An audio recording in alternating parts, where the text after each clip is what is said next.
नमस्कार दोस्तों, BSA tricky classes में आप सभी का स्वागत है। दोस्तों, आज के आप लोग के इस उत्तर प्रदेश पुलिस आरक्षी भर्ती परीक्षा की क्लास में आज हम आप सभी के लिए 18 जून 2018 को जो आपकी परीक्षा आयोजित की गई थी, तो पूरा पेपर आप लोग के साथ डिस्कस करेंगे। तो मिशन है अब होगी वर्दी अपनी। तो पूरा दोस्तों आज यहाँ पर 150 प्रीवियस ईयर के क्वेश्चन सेलेक्ट किए हैं मैंने आप लोगों के लिए। तो पूरा पेपर कंप्लीट सॉल्व करवाया जाएगा। सबसे पहले पेपर को सॉल्व करें। आप लोग को बता दें, ये आपका एग्जाम 4 पार्ट में डिवाइड रहता है, 4 सेक्शन रहते हैं। सबसे पहला सेक्शन रहता है आप लोग का सामान्य ज्ञान का।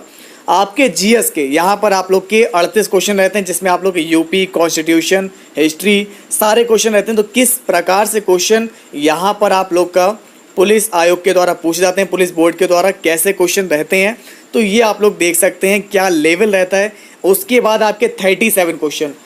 तो अगर आपके दोस्तों अगर जीएस के 38 आते हैं तो 37 क्वेश्चन जो आप लोग के इसमें हिंदी के आते हैं। हिंदी बहुत टफ नहीं आती है, लेकिन बहुत इजी भी नहीं आती है, नॉर्मल लेवल रहता है। तो कैसा लेवल रहने वाला है तो देख सकते हैं, ऐसा ही पेपर आपका रहेगा इस बार। और मैथ्स की बात करें तो मैथ्स के 38 क्वेश्चन रहते हैं। मैथ्स आप लोग की बिल्कुल जो है आप लोग की मॉडरेट लेवल की रहती है, हार्ड तो नहीं आती लेकिन मॉडरेट लेवल की जरूर पूछ जाती है। और रीजनिंग का लेवल भी जो है आपका लो नहीं है, अच्छा लेवल रहता है रीजनिंग का। तो टोटल 37 क्वेश्चन पूछ जाते हैं। तो आज यहाँ पर पूरे पेपर का एनालिसिस कराएंगे 150 क्वेश्चन का। अगर दोस्तों आपको हमारी ये वीडियो पसंद आए तो वीडियो को लाइक और शेयर आप लोग जरूर करेंगे। और अगर आप लोग चाहते हैं कि प्रीवियस ईयर के जितने भी आप लोग के इंपॉर्टेंट पेपर हैं, चाहे वो आप लोग का यूपी एसआई का हो, आरक्षी पुलिस का हो, नागरिक पुलिस का हो, तो सारे कंप्लीट पेपर आप लोग को सॉल्व करवाए जाएंगे। इससे आप लोग का एक बैकअप तैयार हो सकेगा कि एग्ज़ाम कैसा आता है और आपको किस हिसाब से अपनी प्रिपरेशन को करना है। ठीक है, तो चलिए दोस्तों शुरू करते हैं आज की अपनी इस क्लास को। आइए देखते हैं। तो देखिए दोस्तों, सबसे पहला क्वेश्चन यहाँ पर आपका करंट अफेयर से पूछा गया था, क्योंकि पेपर आप लोग का 2018 का है। तो यहाँ पर 16 और 17 के बीच ही करंट अफेयर पूछी गई थी। जैसे कि आपको बताना है, किस भारतीय राज्य ने वर्ष 16-17 में भारत में उत्पादित चीनी का 1/3 से अधिक चीनी उत्पादन किया है। तो फिलहाल इसके बारे में ज़्यादा डिटेल्स नहीं देखेंगे, क्योंकि ये क्वेश्चन अब आप लोग के लिए इतना इंपॉर्टेंट नहीं है। तो डायरेक्ट मैं आपको आंसर बताता हूँ। सही जवाब होगा आपका सी वाला, महाराष्ट्र। तो देख सकते हैं आपका एक क्वेश्चन करंट अफेयर का रहा है। नेक्स्ट क्वेश्चन देखते हैं, ये आप सभी के सामने।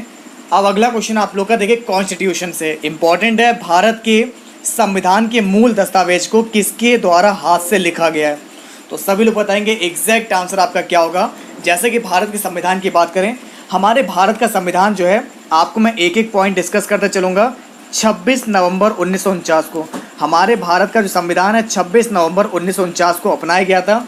इसके पहले संविधान निर्माण से संबंधित विभिन्न कार्यों को करने के लिए कई समितियां गठित हुई, जिसमें प्रारूप समिति के जो अध्यक्ष थे ये थे डॉक्टर भीमराव अम्बेडकर।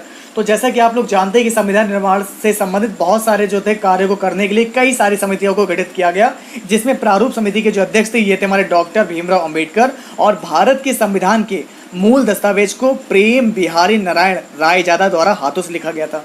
तो ये क्वेश्चन इतना इंपॉर्टेंट है, बहुत कम लोग जानते होंगे। तो दोस्तों आप लोग को बता दें एग्जैक्ट आंसर आपका क्या होगा। सही जवाब होगा आपका प्रेम बिहारी नारायण रायजादा।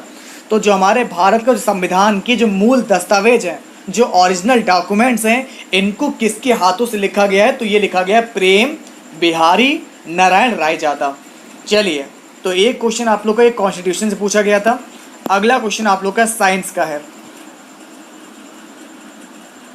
अब साइंस का क्वेश्चन है कि विटामिन B7 का रासायनिक नाम क्या है? देखिए, विटामिन B7 की बात करें, पहली बात तो इसका रासायनिक नाम पूछा गया, तो आपको बता देते हैं। B7 का रासायनिक नाम है बायोटीन। क्या नाम है? बायोटीन है। और ये मुख्य रूप से प्राप्त होता है जिगर से। ये दोस्तों प्राप्त किससे होता है ये भी आपको पता होगा, लेकिन फिर भी आपको बताते चलेंगे हर एक चीज़ को। तो यह मुख्य रूप से जिगर से प्राप्त होता है। यह एक कार्बनिक यौगिक है। कैसा यौगिक है? तीसरी बात इसकी कार्बनिक यौगिक है। चौथा पॉइंट इसका ये जल में घुलनशील भी है। दोस्तों विटामिन B7 जो हमारा जल में घुलनशील है। ठीक है, तो देखिए विटामिन B और C दोनों ही आप लोग के जल में घुलनशील हैं, और ADE के विटामिन जो आपके वसा में घुलनशील है। तो ये जल में घुलनशील है। और एक बात और बता देते हैं, अगर हमारे बॉडी में बायोटीन की कमी होती है तो बायोटीन की कमी के कारण जो है त्वचा संबंधी रोग होते हैं। चलिए, विटामिन B7 का रासायनिक नाम क्या है? यह है बायोटीन। तो तीसरा क्वेश्चन आपका साइंस का पूछा गया था। अगला क्वेश्चन देखिए आप लोग का, हॉकी दिग्गज मेजर ध्यानचंद का जन्म कहाँ हुआ? ठीक है ना, पारंपरिक सामान्य ज्ञान का क्वेश्चन है। फिलहाल स्पोर्ट्स से भी कोरिलेट कर सकते हैं। तो मेजर ध्यानचंद भारत के भूतपूर्व हॉकी खिलाड़ी और टीम के कप्तान रहे हैं। और ध्यानचंद की बात करें तो 3 बार ओलंपिक में स्वर्ण पदक जीतने वाली ये भारतीय टीम के सदस्य भी थे।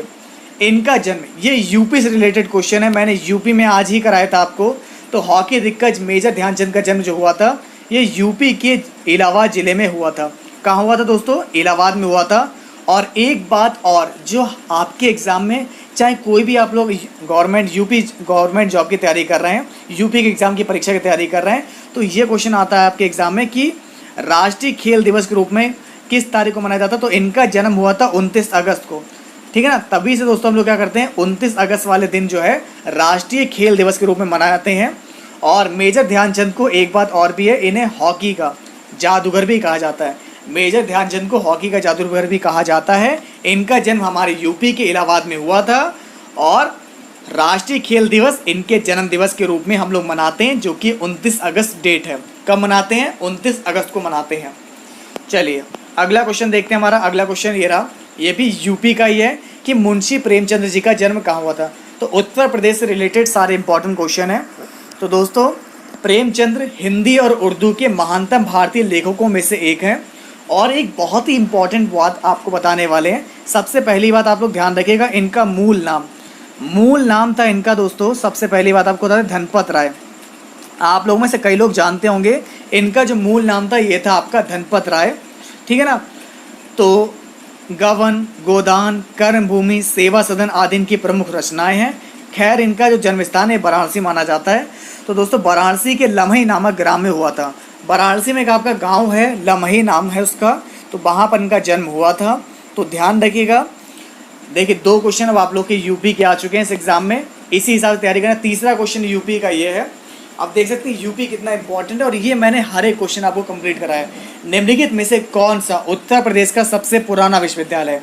देखिए उत्तर प्रदेश की बात करें, मैंने कई बार आपको बताया जो अलीगढ़ मुस्लिम विश्वविद्यालय है ये हमारे यूपी का सबसे पुराना विश्वविद्यालय। कौन सा विश्वविद्यालय है आपका? अलीगढ़ मुस्लिम विश्वविद्यालय। चलिए अब देखते हैं आप लोग का अगला क्वेश्चन आपके सामने। उत्तर प्रदेश के किस शहर को पूर्व का ग्रास के नाम से जाना जाता है?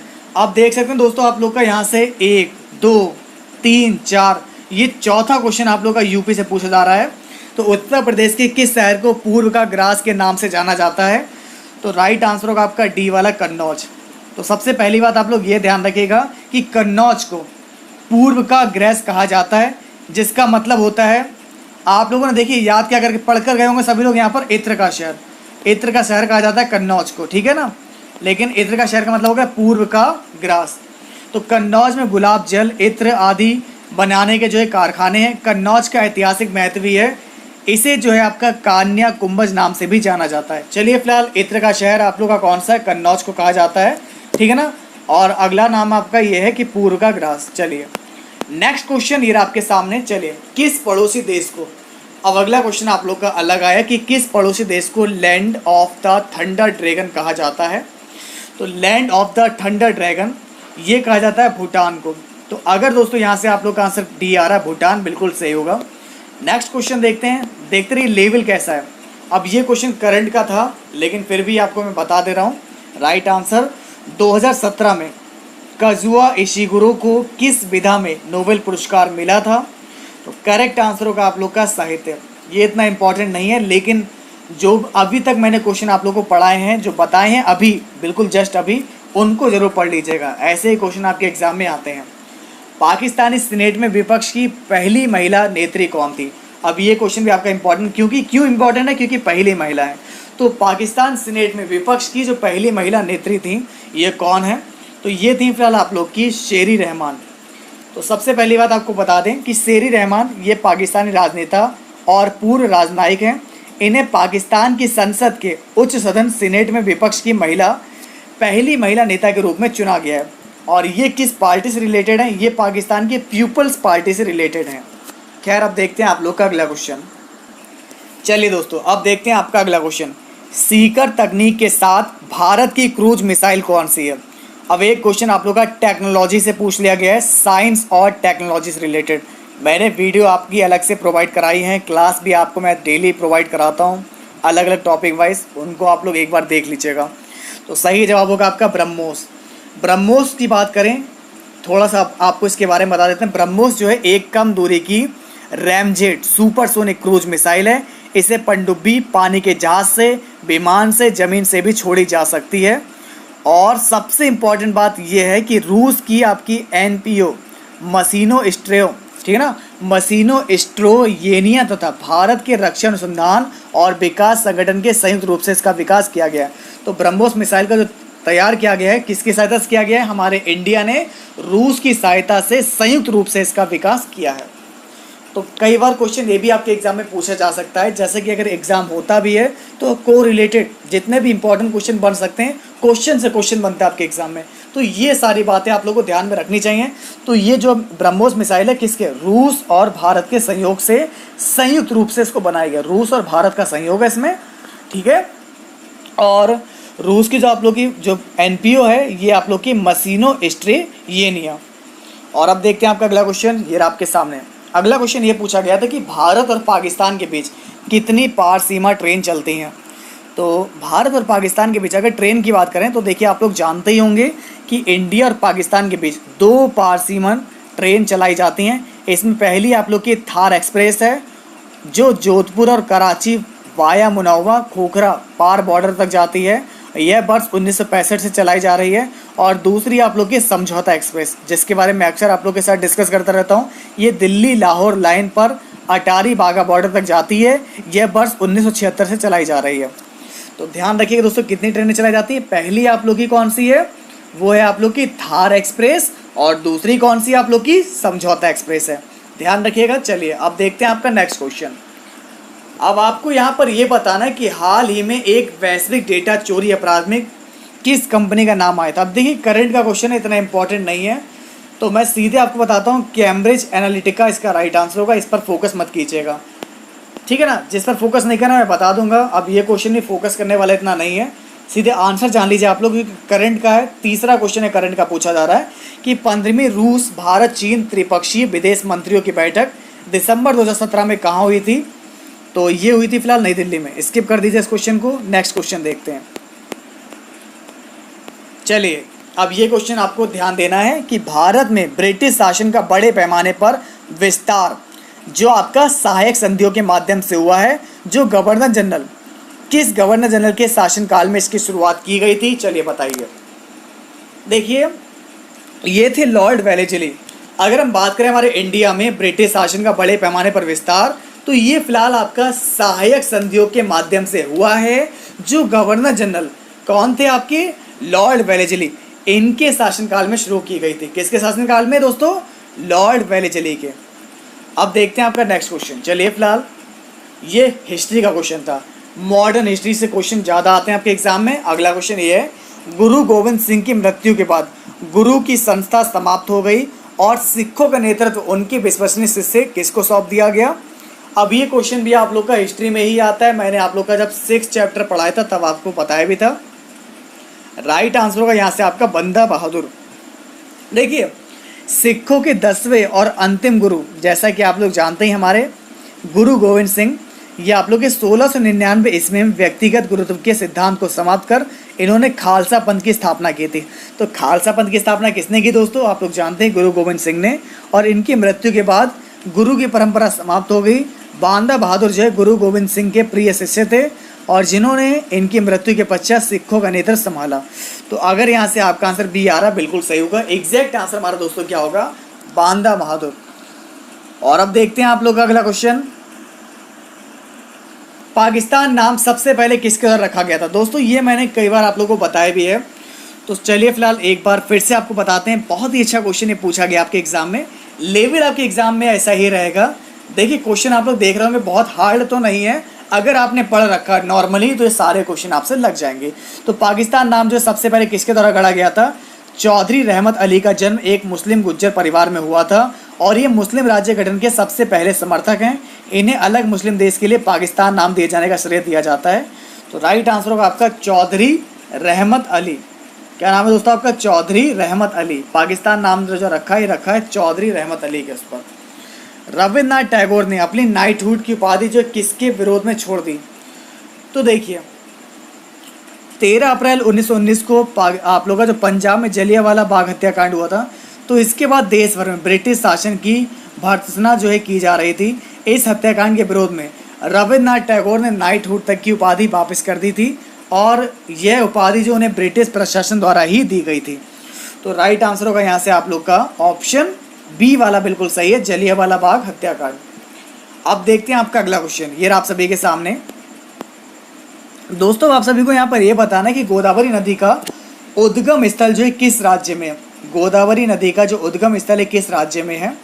तो राइट आंसर होगा यहाँ से हमारा सी वाला, महाराष्ट्र।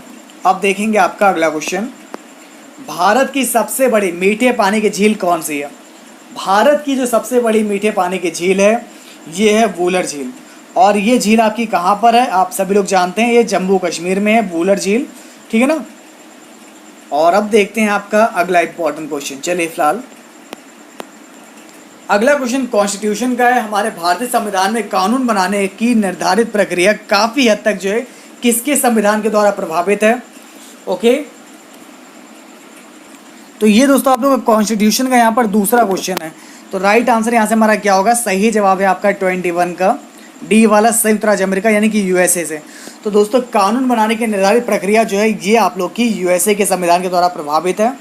अगला क्वेश्चन देखते हैं आप सभी के सामने, शिक्षक अधिकार यानी कि आरटीआई अधिनियम जो है किस वर्ष में भारत संसद द्वारा अधिनियमित किया गया था। ये तीसरा क्वेश्चन कॉन्स्टिट्यूशन का आपका। तो राइट आंसर आएगा आपका सेकंड का 22 का आपका 2009 में। तो देखिए सबसे पहले आपको बताते हैं शिक्षक अधिकार जो है आपका 4 अगस्त 2009 को भारत की संसद के द्वारा पारित किया गया।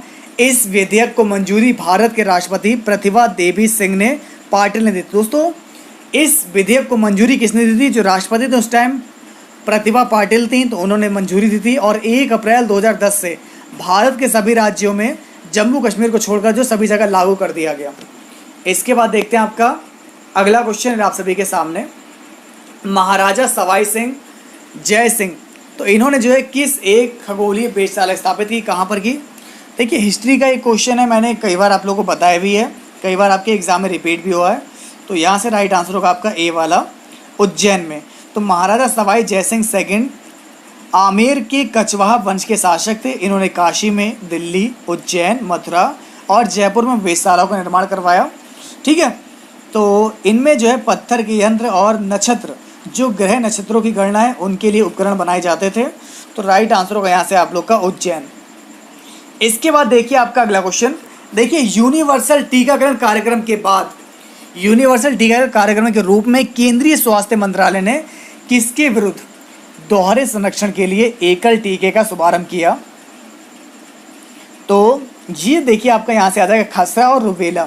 तो भारत ने विश्व स्वास्थ्य संगठन की अगर हम बात करें, भारत ने विश्व स्वास्थ्य संगठन के दक्षिणी पूर्वी एशिया के क्षेत्र में सदस्यों के साथ खसरा और रुबेला यानी कि वंशानुगत खसरा लक्षण को समाप्त करने का संकल्प लिया।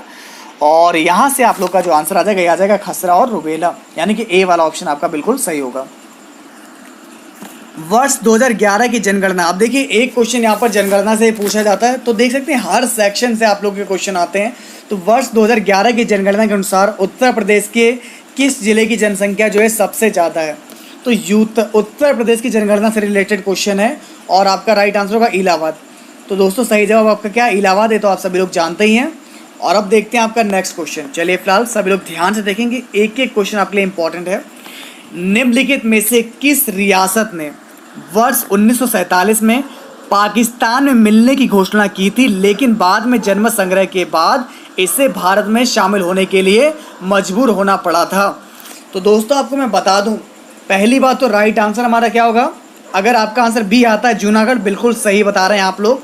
जान लीजिए सभी लोग, सितंबर 1947, दोस्तों सितंबर 1947 में जूनागढ़ रियासत ने पाकिस्तान में सम्मिलित होने की घोषणा कर दी, जबकि इस राज्य की अधिकांश जनता जो थी वो हिंदू थी, अतः जनता ने इसका विरोध कर दिया। इसके साथ ही जनता ने स्वतंत्र अस्थायी हुकूमत की स्थापना भी कर ली और मजबूर होकर आपके नवाब जो थे पाकिस्तान भाग गए और जूनागढ़ के दीवान के पत्र पर 9 नवंबर 1947 को जूनागढ़ को भारतीय प्रशासन में स्वीकार कर लिया गया। ठीक है, तो एग्जैक्ट आंसर यहाँ से आपका होगा जूनागढ़। तो किस रियासत ने, जूनागढ़ रियासत ने। चलिए अब आपको बताना निम्नलिखित भारतीय राज्यों में से किस में कर्क रेखा नहीं गुजरती। अब ये पहला क्वेश्चन आप लोग का है भूगोल से। भूगोल का पहला क्वेश्चन है कि कर्क रेखा। तो जैसे कि कर्क रेखा हमारे भारत में 8 राज्यों से होकर गुजरती है और मित्र पर घमचाधार इसकी ट्रिक है, ठीक है ना। ट्रिक क्या है इसकी? मित्र। मैं ट्रिक आपको सीधे बता रहा हूँ, आप लोग ट्रिक ध्यान रखेंगे तो आपको 8 राज्यों के नाम पता होंगे। मित्र पर गमछा, ठीक है ना, गमछा झार। देखिए मी से हो गया आप लोग का यहाँ से, जी बिल्कुल, मिजोरम। त्रा से हो गया आप लोग का त्रिपुरा। पा से हो गया पश्चिम बंगाल, ठीक है ना। पा से क्या हो गया आप लोग का? पश्चिम बंगाल हो गया। और देखिए आपका रा से हो गया राजस्थान। गा से क्या हो जाएगा? गुजरात हो जाएगा, ठीक है ना। गा से गुजरात। माँ से आप लोग का क्या हो जाएगा? देखिए मिजोरम हो चुका है, मध्य प्रदेश हो जाएगा। छा से आप लोग का आ जाएगा यहाँ से छत्तीसगढ़। झा से झारखंड आ जाएगा। तो ध्यान रखिए, झार से आप लोग का झारखंड हो जाएगा। तो टोटल कितना हो गया आपका? 1 2 3 4 5 6 7 और 1 8। झार से झारखंड हो गया। तो 8 राज्यों से होकर गुजरती है, मिजोरम, त्रिपुरा, पश्चिम बंगाल, राजस्थान, गुजरात, मध्य प्रदेश, छत्तीसगढ़ और झारखंड। तो दोस्तों यहाँ पर राइट आंसर क्या है? 27 का एग्जैक्ट आंसर रहेगा उत्तर प्रदेश। तो दोस्तों यहाँ से एग्जैक्ट आंसर आएगा आपका उत्तर प्रदेश, ठीक है ना। उत्तर प्रदेश से होकर नहीं गुजरती है। नेक्स्ट क्वेश्चन देखते हैं दोस्तों, आपका ये रहा आपके सामने। निम्नलिखित भारतीय राज्यों में से किस राज्य में द्विसदन विधानमंडल नहीं है? अब ये दोस्तों कॉन्स्टिट्यूशन का आपका चौथा क्वेश्चन है यहाँ पर। तो कॉन्स्टिट्यूशन के ज़्यादा क्वेश्चन रहते हैं इसमें, देखिए। तो करेक्ट आंसर होगा आपका सी वाला, तमिलनाडु। तो दोस्तों आपको बता दें कि भारत के तमिलनाडु के पूर्व में द्विसदनात्मक प्रणाली थी, जिसे वर्ष 1986 में समाप्त करके एक सदन में इसको एक सदनात्मक कर दिया गया। उत्तर प्रदेश, कर्नाटक में फिलहाल आपका द्विसदनात्मक लोकतंत्र है, ठीक है ना। तो हमारा राइट आंसर आ जाएगा आपका, कहाँ की समाप्त कर दी गई? तमिलनाडु की समाप्त कर दी गई। अब देखेंगे आपका अगला क्वेश्चन। चलिए फिलहाल सभी लोग बताएंगे यहाँ से। भारत की संविधान सभा की संघ शक्ति समिति के सदस्य अध्यक्ष कौन थे? संघ शक्ति समिति के अध्यक्ष कौन थे? तो आप लोग जानते ही होंगे। राइट आंसर हमारा जवाहरलाल नेहरू। इसके अध्यक्ष थे आप लोग के जवाहरलाल नेहरू, ठीक है। ये भी कॉन्स्टिट्यूशन का 5वां क्वेश्चन था। अगला क्वेश्चन आपका, किसने एक अंग्रेजी पुस्तक अनलैसिंग इंडिया लिखी है जो बताती है कि भारत 25 से 30 वर्षों में महाशक्ति कैसे बन सकता है? तो दोस्तों यहाँ से राइट आंसर होगा आपका ए वाला, वीरप्पा मोइली। तो दोस्तों यहाँ पर आपको बता दें, अंग्रेजी भाषा, पहली बात तो पुस्तक जो अंग्रेजी भाषा में लिखी गई पुस्तक है अनलैसिंग इंडिया, ये वीरप्पा मोइली द्वारा लिखी गई है। इसका प्रकाशन, ये बुक आप लोग की 2009 में पब्लिश हुई थी। और वीरप्पा मोइली जो है भारतीय राष्ट्रीय कांग्रेस पार्टी से संबंधित है। वीरप्पा मोइली जो है ये कौन है, इनके बारे में जान लीजिए। ये फिलहाल आपके कांग्रेस के एक सदस्य हैं, कांग्रेस पार्टी से संबंधित हैं। अब देखते हैं आप लोग का दोस्तों आपका अगला क्वेश्चन है। दिसंबर 2016 में भारतीय रेल ने आनंद विहार और किसके बीच पहली हमसफ़र श्रेणी की ट्रेन की शुरुआत की? तो 32 का करेक्ट आंसर होगा आपका गोरखपुर। करेक्ट आंसर है यहाँ से आपका गोरखपुर। स्किप कर दीजिए इस क्वेश्चन को। हाँ, ये क्वेश्चन आप लोग का काफ़ी इंपॉर्टेंट है, यूपी का। मैंने कई बार बताया, हमारे प्रसिद्ध सूफी संत शेख सलीम चिश्ती जी की दरगाह उत्तर प्रदेश में कहाँ पर स्थित है? तो राइट आंसर होगा आपका फतेहपुर सीकरी में। तो दोस्तों चिश्ती जी की जो दरगाह है ये फतेहपुर सीकरी में स्थित है, ठीक है। और आपको बताते हैं, आगरा से कुछ ही दूरी पर फतेहपुर सीकरी है। इसका निर्माण मुगल शासक अकबर ने करवाया था। देखिए इसका निर्माण किसने करवाया था? निर्माण करवाया था अकबर ने। यह दरगाह बुलंद दरवाजे के प्रांगण में बनवाई गई है। इसके बाद देखते हैं दोस्तों आपका अगला क्वेश्चन आप सभी के सामने। क्वेश्चन नंबर 34, हिमालय का तीसरा सबसे बड़ा शिखर कौन सा है? सबसे ऊंची चोटी तो आप लोग जानते होंगे माउंट एवरेस्ट। लेकिन अब की बार एग्जाम में यह नहीं पूछा गया। एग्जाम में कुछ इस तरीके से कोई प्रश्न पूछा गया कि तीसरा सबसे बड़ा शिखर कौन सा है। पहला तो हर बच्चा जानता है यहाँ पर, लेकिन तीसरा बहुत कम लोगों को पता है। तो आपको बता दें, राइट आंसर होगा यहाँ से माउंट कंचनजंगा, ठीक है ना। नाम तो आप लोगों ने पढ़ा ही होगा। तो दोस्तों आप सभी को पता होगा, कंचनजंगा विश्व की तीसरी हिमालयन रेंज की सबसे ऊंची चोटी है और ये सिक्किम के उत्तर पश्चिमी भाग नेपाल की सीमा पर अवस्थित है। इसकी ऊंचाई कितनी है? सबसे पहले बात, इसकी ऊंचाई है 8586 मीटर इसकी ऊंचाई है। ये आप लोग ध्यान रखिएगा। अब देखते हैं दोस्तों आपका अगला क्वेश्चन है, उत्तर प्रदेश का राजकीय फूल कौन सा है? देखिए राजकीय पुष्प जो है हमारा पलाश है, लेकिन अगर ऑप्शन में अगर पलाश नहीं दिया होगा तब आप लोग क्या लगाएंगे? तो टेसू भी है, ठीक है ना। पलाश या फिर टेसू, ये ध्यान रखिएगा, या तो पलाश होगा या फिर टेसू होगा। तो ये जो है फिलहाल आपका फूल, ये 4 जनवरी 2011 से हमारे उत्तर प्रदेश का राजकीय पुष्प पलाश और टेसू है। 36, मनुष्य में, अभी ये साइंस का दूसरा क्वेश्चन आ गया। साइंस के ज़्यादा क्वेश्चन नहीं पूछे जाते, साइंस के 1, 2 या फिर 3 क्वेश्चन रहते हैं। मनुष्य में पित्त का उत्पादन जो है किस अंग में होता है? तो मनुष्य में जो पित्त का उत्पादन होता है, देखिए ये होता है जिगर में, यानी कि लीवर में। दोस्तों यकृत, जिसको लीवर बोलते हैं, जिगर भी कहा जाता है, शरीर रचना विज्ञान में पित्त जो है पीले रंग का एक द्रव है जो कि पाचन में सहायक होता है। यह मनुष्य की यकृत में बनता है और मानव शरीर में यकृत द्वारा पित्त का सतत उत्पादन होता रहता है तथा पित्ताशय में एकत्र होता है। इसके बाद देखते हैं हमारा अगला क्वेश्चन है 37। चलिए, राष्ट्रीय मानव अधिकार आयोग भारत में कब स्थापित हुआ था? देखिए, राष्ट्रीय मानव अधिकार आयोग, इसकी स्थापना सरकार के द्वारा अक्टूबर 1993 में मानव अधिकार संरक्षण अधिनियम 1993 के अधीन की गई थी। सही जवाब होगा आपका 1993। और एक बहुत ही इंपॉर्टेंट बात इससे जुड़ी, इस आयोग में कुल 8 सदस्य होते हैं। इस आयोग में दोस्तों कितने सदस्य होते हैं? इस आयोग में कुल 8 सदस्य होते हैं। और इसके बाद हमारे सामान्य ज्ञान का अंतिम प्रश्न है। इसके बाद हिंदी के हम लोग 37 प्रश्न डिस्कस करेंगे, फिर मैथ्स के और फिर रीजनिंग के। ठीक है, निम्नलिखित रोगों में से कौन सा रोग आपका फफूंद यानी कि फंगस के कारण होता है? निम्नलिखित रोगों में से कौन सा रोग आपका फफूंद से होता है, फंगस होता है? तीसरा क्वेश्चन है साइंस का। तो एग्जैक्ट आंसर 238 का क्या होगा आप लोग का? बिल्कुल सही जवाब होगा दाद। दाद एक प्रकार का आपका फंगल इन्फेक्शन है। तो राइट आंसर यहाँ से क्या होगा? ये होगा आपका डी वाला। ओके, तो फिलहाल दोस्तों उम्मीद करता हूँ सारे सामान्य ज्ञान के लेवल समझ में आएगा, कैसा स्टैंडर्ड रहता है, किस टाइप के प्रश्न पूछे जाते हैं। इसी हिसाब से आपको सामान्य ज्ञान को तैयार करना है। बहुत डीपली नहीं पढ़ना है, लेकिन ओवरव्यू पूरा पढ़ लेना। ऊपर ऊपर का सारा ज्ञान आप लोगों को होना चाहिए।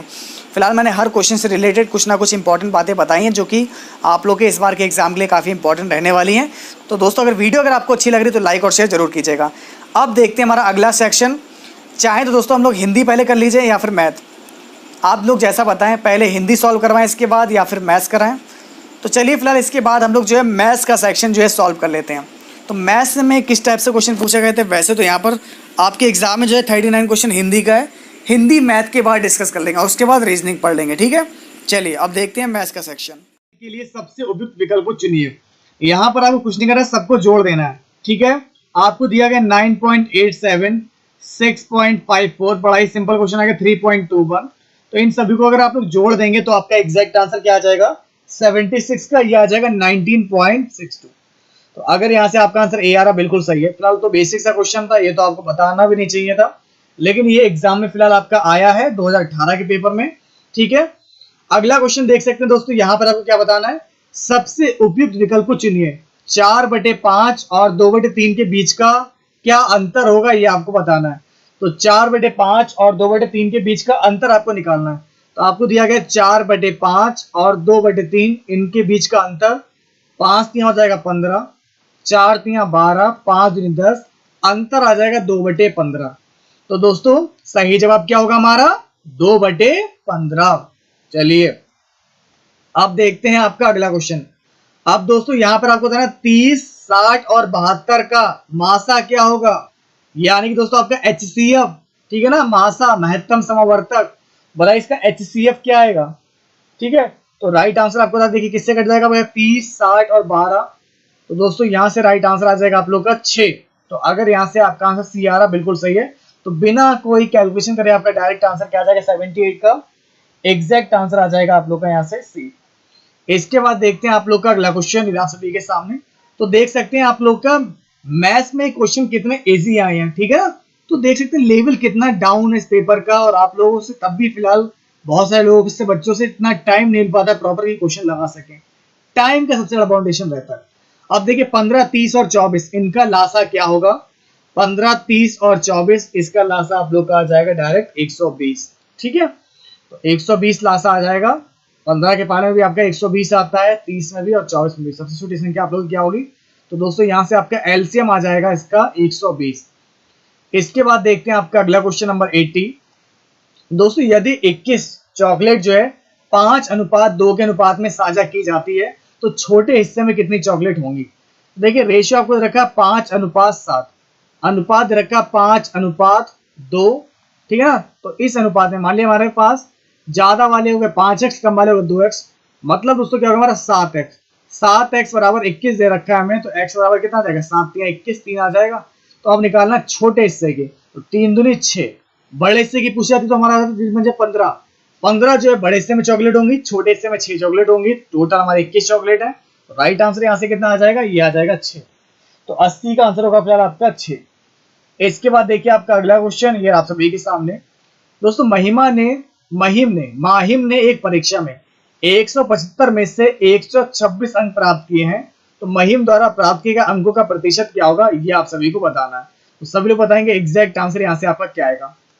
दोस्तों उसने अपने एक एग्जाम में, उसका एग्जाम के जो पूर्णांक है ये होता है 175, पूर्णांक में से उसने 126 अंक प्राप्त किए हैं। तो कितने परसेंट नंबर मिले उसको ये बताना है। तो देखिए पूर्णांक आपका नीचे रहता है पूर्णांक, ऊपर आ जाएगा आपका प्राप्तांक, ठीक है, और परसेंटेज बदलने के लिए 100 से कर देते हैं मल्टीप्लाई। तो पूर्णांक कितने नंबर का है दोस्तों, 175 में से उसने 126 अंक प्राप्त किए हैं, मल्टीप्लाई में आप लोग का आ जाएगा 100। ओके 25 से डिवाइड करें, 25 सत्ते 175, 25 चौक 100, 7 से काटेंगे 7 एकम 7, ठीक है। बच्चा दोस्तों आपका क्या, 7 4 11 7 56 56, 7 8 56 18 जाएगा, 18 चौक 72। तो दोस्तों उसने कुल मिलाकर कितने परसेंट नंबर जो है हासिल किए हैं, तो ये किए हैं 72%। तो यहां से आप लोग का आंसर आ जाएगा 72%। क्लियर है, चलिए अब देखिए आपका अगला क्वेश्चन, सबसे उपयुक्त विकल्प को चुनिए। 35 का 12% बताना है आप लोग को। तो देख सकते हैं पेपर कितना इजी है, अभी भी आपका इजी है। तो 35 का 12% आप लोग निकाल सकते हैं, कितना आ जाएगा आपका, देखिए 4 से डिवाइड करेंगे तो हमारा 25 आ जाएगा, और इधर आ जाएगा 4 3 12, 5 से करेंगे 5 25 आ जाएगा, और यहाँ पे कितना आ जाएगा 5 से 35, तो 21/5 आ जाएगा हमारा, ठीक है ना। तो 5 चौक 20, एक हासिल लगा, 5 दूनी 10, राइट आंसर हमारा आएगा 4.2। तो दोस्तों यहाँ से 82 का करेक्ट आंसर क्या आ जाएगा, यह आ जाएगा आपका सी वाला। चलिए अगला क्वेश्चन अब आप लोग लगाकर दिखाएंगे। इसके बाद देखिए रमेश जो है एक वस्तु को 434 रुपए बेचकर 24% का लाभ कमाता है। तो वस्तु कितनी कीमत पर खरीदी होगी ये आपको निकालना है। यानी दोस्तों यहाँ पर आपको दिया गया 124% बराबर दिया गया 434 रुपए, क्योंकि दोस्तों यहाँ पर आपको दिया गया 24% लाभ, यानी कि 124% बराबर आपको क्या दिया गया, 434 आपको दे रखा है। यहाँ से आप लोग क्या करेंगे जी, बिल्कुल यहाँ से आप सभी लोग जो है 1% की वैल्यू बताएंगे। तो देखिए 434 को 124 से डिवाइड करेंगे तो आपका कितना आ जाएगा, यह आ जाएगा आपका 3.5। 100% की वैल्यू कितनी हो जाएगी यहाँ से आप लोग के 350। तो अगर दोस्तों यहाँ से आप लोग का 350 रुपए आ रहा है, बिल्कुल सही होगा, एग्जैक्ट आंसर होगा आप लोग का यहाँ से 350 रुपए। इसके बाद देखते हैं आपका अगला क्वेश्चन है, 12% की छूट के बाद एक खिलौना 132 रुपए में बेचा गया। तो खिलौने का अंकित मूल्य क्या था ये आपको बताना है। हमने मान लिया खिलौने का अंकित मूल्य जो था x था, ठीक है, आइए लगाते हैं। खिलौने का मान हमने अंकित मूल्य x था, इस पर 12% का डिस्काउंट दिया जाता है, यानी दोस्तों अभी कितने का हो गया, 12% का डिस्काउंट के बाद ये हो गया आपका 88% का। तो इसका 88% आपका 132 के बराबर दे रखा है, ठीक है। तो 11 8 88, 11 कम 11, 11 दूनी 22, 4 दूनी 8, 4 3 12, 3 आ गया। 2 से डिवाइड करेंगे हम लोग 100 को, हमारा आ जाएगा कितना, यहाँ से हमारा 50 आएगा, और 50 की हो जाएगा 150। यानी दोस्तों वस्तु का जो एमआरपी है ना वो कितना होगा, 150 रुपए होगा। तो सही जवाब आएगा दोस्तों यहाँ से आपका सी वाला। एग्जैक्ट आंसर क्या होगा, ये होगा आपका सी। अगला क्वेश्चन आप सभी के सामने, आपको ब्याज की दर दे रखी 4%, साधारण ब्याज की दर से 2500 रुपए का 3 वर्ष का ब्याज कितना होगा आपको बताना है। मूलधन पता है, समय पता है, और आपको साधारण ब्याज निकालना है। तो साधारण ब्याज बराबर होता है आप लोग का SI बराबर P into R into T upon 100। तो P आपको दे रखा 2500 रुपए, R आपको पता है 4, समय 3, अपॉन में आप लोग आ जाएगा 100, ठीक है। 0 0 कैंसिल हो जाएगा आपका, 4 3 12, 12 पंजे 60, 12 दूनी 24, 24 और 6 30। तो राइट आंसर आ जाएगा, और एग्जैक्ट आंसर आ जाएगा 300 रुपए। तो दोस्तों 2500 रुपए का 4% वार्षिक साधारण ब्याज की दर से 3 वर्ष का ब्याज होगा 300 रुपए।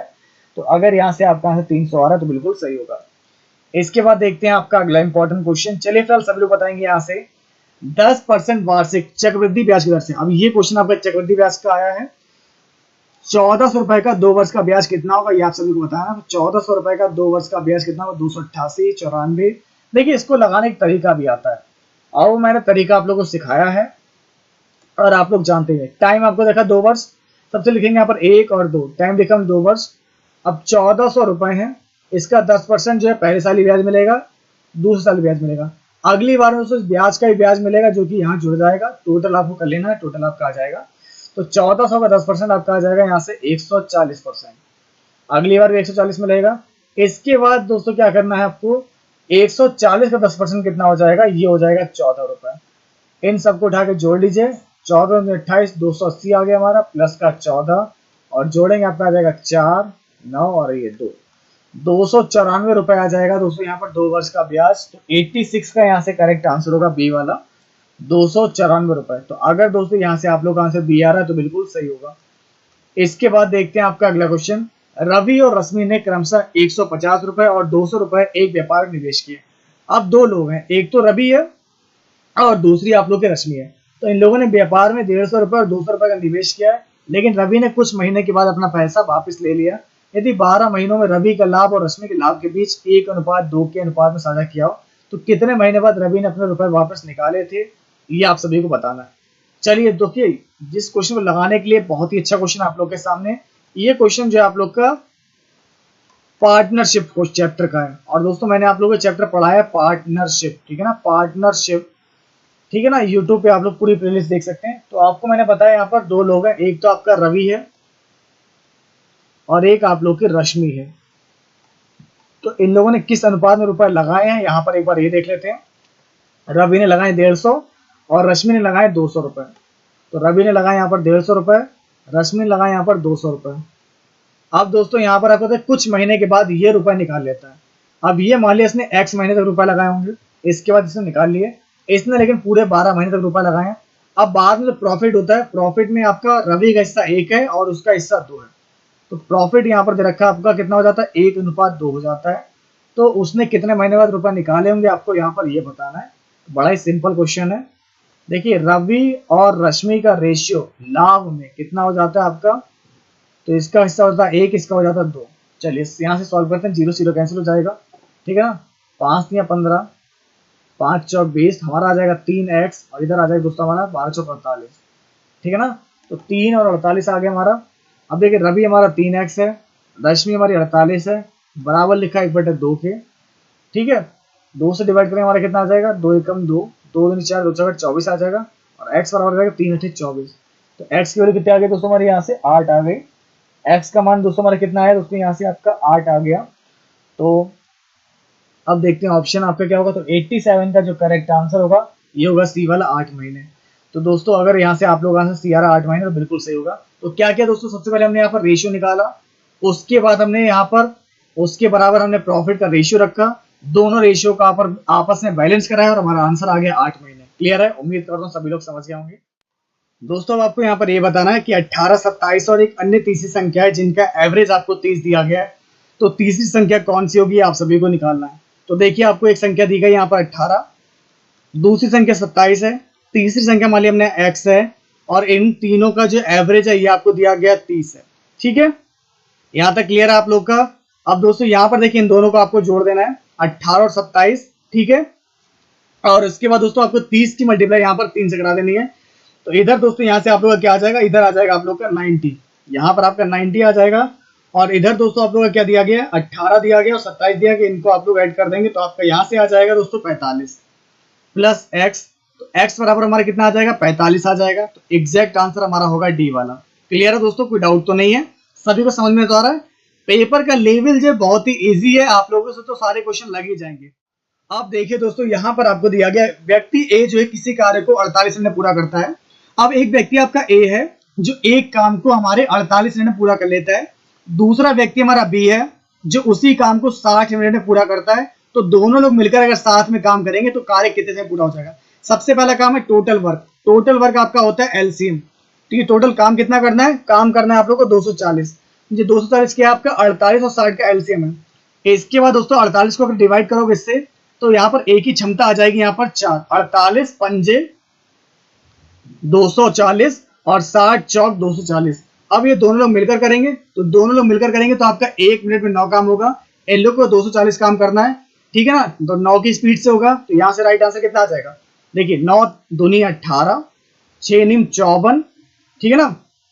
18 आ जाएगा दोस्तों, आपका कितना बचेगा यहाँ पर 60 बचेगा, 54 आ जाएगा बचेगा, फिर आपका ये, तो यहाँ से आप लोग आ जाएगा देखिए 26 मिनट आगे दोस्तों 40 सेकंड। तो अगर दोस्तों यहाँ से आप लोग का आंसर ए आ रहा है तो बिल्कुल सही बता रहे हैं आप लोग, राइट आंसर आपका ए होगा। अब ध्यान दीजिए क्वेश्चन में आपको क्या दिया गया, राजेश जो है 5 मीटर प्रति सेकंड की गति से पैदल चल रहा है, मतलब पैदल चलने की उसकी जो चाल है वो है 5 मीटर प्रति सेकंड, और आपको दिया गया या फिर 20 मीटर प्रति सेकंड की गति से साइकिल चला सकता है। मतलब अगर राजेश पैदल चलता है तो उसकी चाल होगी 5 मीटर प्रति सेकंड, और अगर साइकिल से जाता है तो उसकी चाल कितनी होगी दोस्तों आप लोग की, तो उसकी चाल होगी 20 मीटर प्रति सेकंड। तो पैदल चलने में चाल उसकी जो है वो है 5 मीटर प्रति सेकंड, और अगर साइकिल से जाता है तो उसकी चाल होगी 20 मीटर प्रति सेकंड। आगे बढ़ते हैं, वह परिवहन के दोस्तों अगर वो जाने के लिए दोनों तरीकों के संयोजन से 600 मीटर की दूरी तय करने के लिए सिर्फ 45 सेकंड का समय लेता है, तो राजेश ने कितने सेकंड तक साइकिल चलाई है, आपको सिर्फ यहां पर यह बताना है। अब चलना कितना दोस्तों, उससे 600 मीटर चलना है, 45 सेकंड तक चला है, 600 मीटर उसे चलना है, 45 सेकंड तक चलता है, तो साइकिल के द्वारा उसने कितनी दूरी कितने समय में तय की है बताना है। तो मैंने माना साइकिल द्वारा तय की गई दूरी कितनी होगी, हमने दोस्तों यहां पर लिखा साइकिल द्वारा तय की गई दूरी, ये हो जाएगी आपकी x मीटर। अगर साइकिल से वो x मीटर की दूरी तय करता है तो पैदल दोस्तों कितना चलता होगा वो, क्योंकि टोटल जाना हो तो 600 माइनस एक्स, तो पैदल चलेगा आपका 600 माइनस एक्स। अब आपका होता है समय बराबर दूरी बटे 4 दोस्तों दोनों के। अब देखिए यहां पर आपको क्या दिया गया, परिवहन के दोनों तरीकों के संयोजन से 600 मीटर की दूरी तय करता है, तो 45 सेकंड का टाइम लगता है 600 मीटर की दूरी तय करने में। तो अब लिख लेते हैं यहां पर समय लग रहा है हमें 45 सेकंड दोनों के संयोजन से, मतलब पहले जाएगा आपका साइकिल से, हमने माना साइकिल से x जाएगा, चाल है साइकिल की 20 लिखा, प्लस क्योंकि दोनों का संयोजन दे रखा है परिवहन के दोनों संयोजन से, और दूसरा हो जाएगा आपका 600 माइनस एक्स, यहाँ पर पैदल चलने की यात्रा जो है 5। इसको सॉल्व करेंगे तो हमारा x जो आ जाएगा, x सॉल्व करने पर आपका दोस्तों कितना आ जाएगा, यहाँ से सॉल्व करिए, ये कट जाएगा और यहाँ से, हाँ बिल्कुल यहाँ से आप लोग आ जाएगा 500 मीटर। अगर आप लोग सॉल्व करेंगे तो x की वैल्यू कितनी आ जाएगी आपकी, यहाँ से 500 मीटर आ जाएगी। इसके बाद आपको क्या करना है, आपको साइकिल चलाने में साइकिल द्वारा तय की गई दूरी को पार करने में कितना समय लगेगा, कितने समय तक साइकिल चलाता है। तो दोस्तों कितने समय तक साइकिल चलाता है समय निकालना है, समय आ जाएगा, दूरी है 500, ठीक है, और चाल उसकी देखिए साइकिल कितनी है 20 दे रखी है, तो यहाँ से आ जाएगा देखिए 0 0 कैंसिल हो जाएगा, 25 सेकंड आ जाएगा। तो दोस्तों इस तरीके से जो है साइकिल जो उसने कितने सेकंड चलाई होगी, 45 सेकंड में से 25 सेकंड जो उसने साइकिल चलाई है, बाकी का जो टाइम बचता है उसमें उसको पैदल चला है। तो एग्जैक्ट आंसर यहाँ से होगा आपका सी वाला 25 सेकंड। उम्मीद करता हूँ कि आप सभी को समझ में आ गया होगा। अब देखिए दोस्तों यहाँ पर आपको दिया गया तुहिन और प्रणव जो है ये किसी कार्य को अकेले क्रमशः 42 मिनट और 70 मिनट में पूरा कर सकते हैं। तो 30 हो गया हमारा तुहिन और 30 हो गया प्रणव। तो तुहिन और प्रणव ये किसी कार्य को आपका 42 मिनट और 70 मिनट में पूरा कर सकते हैं। कार्य की समाप्ति तक तुहिन से शुरू करते हुए दोनों बारी बारी से 1 मिनट काम करते हैं। देखिए सबसे पहला काम है आप लोग का 42 और 70 का एलसीएम लेना। तो 42 और 70 का हमने एलसीएम लिया, हमारे यहाँ से क्या आ जाएगा 7 6 42, 7 दाम 70 आ जाएगा, ठीक है 7 आ गया। फिर आपका 2 आ जाएगा, 2 3 6 2 5 10, 5 3 15 आ गया, 15 में 30 और 7 के 210। हमने मान लिया हमारा एलसीएम आ गया 210, ठीक है। तो चूंकि अब हमारा एलसीएम आ चुका है 210, अब सबसे पहला काम है दोस्तों 210 को जो आपको दे रखा है इसको 42 से डिवाइड करेंगे तो आपका कितना आ जाएगा 5 आ जाएगा। 42 पंजी होता है 210, 7 3 21 होता है, तो 70 3 हो जाएगा 210। अब चूंकि जो है शुरुआत कौन करता है तुहिन करता है, यानी दोस्तों तुहिन से शुरुआत करते हैं। शुरुआत कौन करता है तुहिन करता है। ये आपका 1 मिनट में, ये आपका 1 मिनट में 5 काम करता है। और अगली बार जो आपका कौन आएगा आपका, ये आ जाएगा आपका पी से प्रणव, ये अगली बार 3 काम करता है। तो इस तरीके से आप लोग का 2 मिनट में केवल कितने काम होते हैं 5 दिन 8 ही काम होते हैं, ठीक है ना। आपको काम कराने 210, लेकिन अभी सिर्फ 2 ही कितने काम हो रहा है, सिर्फ आपके 8 काम हो रहा है 2 मिनट में, और करने 210 है। तो यहाँ से मल्टीप्लाई किससे कराएं कि हमारा यहाँ पर आ जाए कि 210 बन जाए। तो 8 की मल्टीप्लाई देखिए अगर हम लोग यहाँ पर देखते हैं, अगर 8 की मल्टीप्लाई 10 से कराएंगे तो हमारा क्या आएगा 80 आ जाएगा। अगर 8 की मल्टीप्लाई 100 से कराएंगे तो हमारा 800 ज्यादा आ जाएगा। 8 की मल्टीप्लाई 50 से कराएंगे तो 400 आ जाएगा, ठीक है ना। 50 से कराएंगे तो 25 से करा के देख लीजिए। 8 की मल्टीप्लाई अगर 25 से करेंगे तो हमारा कितना आएगा 200 आ जाएगा, ठीक है। हमने दोस्तों क्या किया, हमने मल्टीप्लाई करा दी, 8 की मल्टीप्लाई 25 से कराई तो 25 दुनी हो गया 50, तो हमारा आ जाएगा 50 मिनट में जो है 200 काम पूरा हो जाता है। अब अगली बार फिर से तुषार करेगा 5, यानी कि अगले 1 मिनट के बाद तुषार करेगा यहाँ पर 5 काम, ठीक है। उसके बाद दोस्तों फिर कौन करता है, यहाँ पर देख सकते हैं। अब हमारा देखिए 51 मिनट में कितना काम हो गया, 51 मिनट में 205 काम हो गया है। लेकिन अब आप सभी को यहाँ पर 210 काम करवाना है। तो देखिए, और एक बात आपको कंडीशन रखी कि अंतिम पारी को 1 मिनट से कम समय में जो है काम को पूरा करने की अनुमति है, ठीक है। तो 205 काम हो चुका है, 51 मिनट हो गए हैं, 210 काम होना। अब अगली बारी दोस्तों यहाँ पर प्रणव की है, ये करेगा आप लोग का यहाँ से 3 काम। हमारा 52 मिनट में दोस्तों कितने हो जाएंगे, यहाँ से 208 काम हो जाएंगे। 52 मिनट में 208 काम हो जाएंगे। अगली बार दोस्तों आप लोग का जो है तुषार आएगा, जो कि एक बार 5 काम करता है। तो यहाँ से हमारा करेक्ट आंसर कितना आ जाएगा, 52 मिनट 24 सेकंड। दोस्तों राइट आंसर हमारा क्या आ जाएगा, 52 मिनट 24 सेकंड। तो दोस्तों देख सकते हैं आप लोग का 52 मिनट में जो है आप लोग का कितना काम हो रहा है, 52 मिनट में आप लोग का जो है 208 काम हो जाता है। हमें दोस्तों यहाँ से निकाल लिया कि 52 मिनट में हमारा कितना काम होता है, 208 हो जाता है।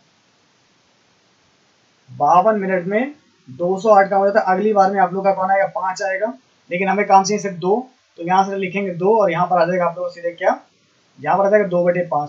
तो 2/5 को अगर हम लोग सेकंड में बदलेंगे तो कितना आ जाएगा, 5 एकम 5 दिन 10 12 दिन 24, तो 24 सेकंड आएंगे। तो दोस्तों हमारा राइट आंसर क्या आ जाएगा, बी वाला आ जाएगा। तो क्या किया, एक बार फिर से देख लेते हैं।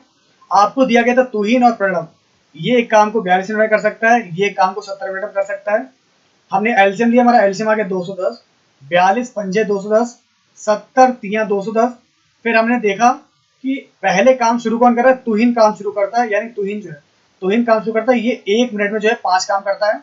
अगली बार आपका दूसरा आता है प्रणव, ये 1 मिनट में आपका 3 काम करता है। तो टोटल 2 मिनट में हमारा कितना काम हो जाएगा, 2 मिनट में 5 दिन 8 काम हो जाता है।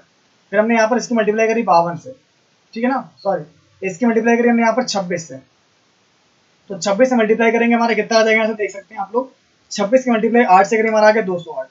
तो दोस्तों 208 काम हो गया यहाँ पर, 26 दूनी जी बिल्कुल 6 दूनी 4 52।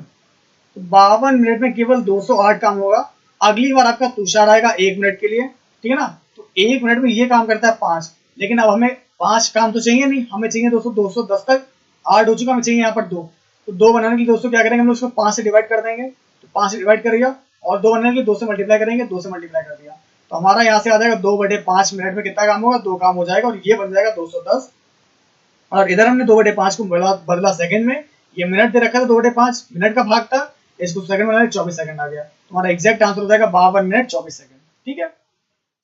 अब देखिए आपको बताएं, निम्नलिखित में से कौन सा युग्म नीचे दिए गए शब्दों के मध्य संबंध से निकटतम समानता रखता है। घी का आपका संबंध रखा वनस्पति से। अब देखिए क्या रिलेशन है, जिस प्रकार घी में वनस्पति की मिलावट की जाती है, उसी प्रकार दूध में मिलावट के लिए पानी मिलाया जाता है। तो यहाँ से राइट आंसर होगा आपका ए वाला। तो अगर दोस्तों यहाँ से आप लोग का आंसर आ रहा है दूध और पानी, बिल्कुल सही होगा, एग्जैक्ट आंसर होगा यहाँ से आपका ए। नेक्स्ट क्वेश्चन देखते हैं, ये आप सभी के सामने। जिस प्रकार सद्गुण जो है दया से संबंधित है, उसी प्रकार अवगुण का रिलेशन किससे होगा। जैसे सद्गुण दया दे रखा है, तो वैसे ही दोस्तों आपका जो अवगुण होगा ये आपका आ जाएगा ऐसे बी वाला, क्रूरता, ठीक है। दया का उल्टा क्या हो जाएगा, क्रूर हो जाएगा। तो एग्जैक्ट आंसर होगा आपका बी वाला। चलिए फिर आप देखते हैं आपका अगला क्वेश्चन, ये आपके सामने। निम्नलिखित में से कौन सा युग्म निचे दिए गए शब्दों के मध्य संबंध से निकटतम समानता रखता है। देखिए ये एनालॉजी टाइप क्वेश्चन है, गजल। तो गजल से क्या बनी, आपकी कविता बनती है, ठीक है ना। और आपका यहाँ से क्या बनेगा, जो हमारा राइट आंसर आ जाएगा, झूठ से आ जाएगा कपट, ठीक है ना। जैसे गजल का आपका कविता रिलेशन है, वैसे झूठ का आपका कपट हो जाएगा, ठीक है ना। तो यहाँ से आपका राइट आंसर आएगा झूठ कपट। तो ए वाला ऑप्शन आपका बिल्कुल सही होगा। चलिए अब देखते हैं आपका अगला क्वेश्चन, ये आप सभी के सामने। अब देखिए दोस्तों क्वेश्चन नंबर 97 में आपको क्या दिया गया। जिस प्रकार आप लोग का BEHK आप लोग का होता है DGJM, तो ऐसे इसका रिलेशन आपको बताना है NQTW का। तो चलिए दोस्तों आप लोग बताएंगे यहाँ पर NQTW का आगे स्टेप कौन सा आएगा, अगला स्टेप ये आपको बताना है। तो देखिए B 2 स्टेप आगे बढ़े, आपका आगे CD, EFG HIJ KLM। तो दोस्तों देख सकते हैं हर जगह 2-2 स्टेप की वृद्धि हो रही है, ठीक है ना। प्लस का 2 स्टेप आगे बढ़ रहा है। तो वैसे आपका NOP QRSTUVWXY, तो हमारा आंसर क्या आ जाएगा PSBY। तो अगर 97 का यहाँ से आपका आंसर सी आ रहा है तो बिल्कुल सही होगा, राइट आंसर होगा यहाँ से आपका सी। इसके बाद देखते हैं आपका अगला क्वेश्चन। उस विकल्प को चुने जो तीसरे पद से उसी प्रकार संबंधित है जिस प्रकार दूसरा पद पहले पद से संबंधित है। कुल्हाड़ी, लकड़हारे के पास कुल्हाड़ी होती है, तो सुई किसके पास होती है? कसाई, बढ़ई, दर्जी या फिर पेंटर। तो आप लोग जानते होंगे 98 का सही जवाब क्या होगा? आपका सी होगा, दर्जी। तो सही जवाब आएगा हमारा दर्जी। इसके बाद देखते हैं आपका अगला क्वेश्चन। निम्नलिखित में से कौन सा युग्म नीचे दिए गए शब्दों के मध्य संबंध के विपरीत है? निम्नलिखित में से कौन सा युग्म नीचे दिए गए शब्दों के बीच संबंध से विपरीत? जैसे घृणा, घृणा का उल्टा होता है प्रेम, तो ऐसे ही आपका कौन सा आंसर होगा? सकुशल, सकुशल का यहाँ पर रखा है सुरक्षित, तो ये बिल्कुल विपरीत दे रखा है। सदाचार का दुराचार, पसंद नापसंद, मित्र शत्रु, तो ये तो सारे आप देखिए, एक आपका शब्द है, दूसरा उसका विलोम शब्द है, शब्द विलोम शब्द, शब्द विलोम शब्द, लेकिन ये डी वाला जो है सबसे अलग दे रखा है। तो सकुशल जो है आपका सुरक्षित, ये एक दूसरे के पर्याय हैं, विपरीत अर्थक नहीं है, ये एक दूसरे के पर्यायवाची हैं। तो डी आंसर सही आएगा। अब देखते हैं 100 क्वेश्चन। उस विकल्प को चुने जो तीसरे पद से उसी प्रकार संबंधित है जिस प्रकार दूसरा पद जो है पहले से है। तो सभी लोग बताएंगे यहाँ से राइट आंसर आप लोग का क्या आएगा। तो देखिए करेक्ट आंसर यहाँ से 100 का आएगा आप लोग का बी वाला, विद्यार्थी। ठीक है ना, चिकित्सक रोगी, तो शिक्षक विद्यार्थी। ठीक है ना, तो दोस्तों रोगी को देखभाल के लिए वहां पर चिकित्सक होते हैं, वैसे विद्यार्थियों को पढ़ाने के लिए वहां पर शिक्षक होते हैं।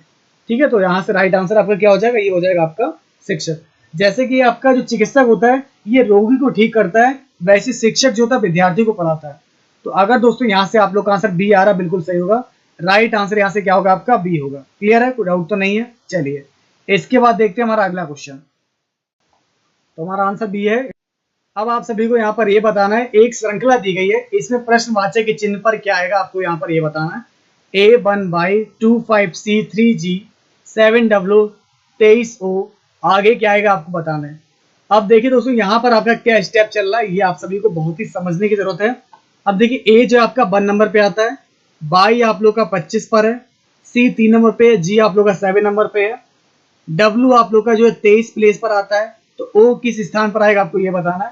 तो ओ की वैल्यू थी 15। अगर आप लोग देखेंगे, अगर आपको नहीं पता तो EJOTY ये ट्रिक है याद करने की, 5, 10, 15, 20, 25, तो ओ किस नंबर पे आता है आप लोग का? 15 नंबर पे आता है, तो यहाँ से आपका आंसर आ जाएगा सी वाला। ठीक है, जैसे ए आपका 1 नंबर पे है, वाई आपका 25 पे, वैसे ही आपका ओ जो है 15वें प्लेस पर है, तो यहाँ से आपका सी वाला ऑप्शन बिल्कुल सही होगा। नेक्स्ट क्वेश्चन देखते हैं। निम्नलिखित श्रृंखला में ऐसे कितने टी है जिनके तुरंत पहले और बाद में ई है? ऐसे कितने टी है जिनके तुरंत पहले और बाद में आप लोग का ई है? तो राइट आंसर आप लोग का क्या होगा? देखिए एक तो आपका यहाँ पर रखा है ETE, उसके बाद देख सकते हैं आप लोग का आगे कहां रखा है ATE।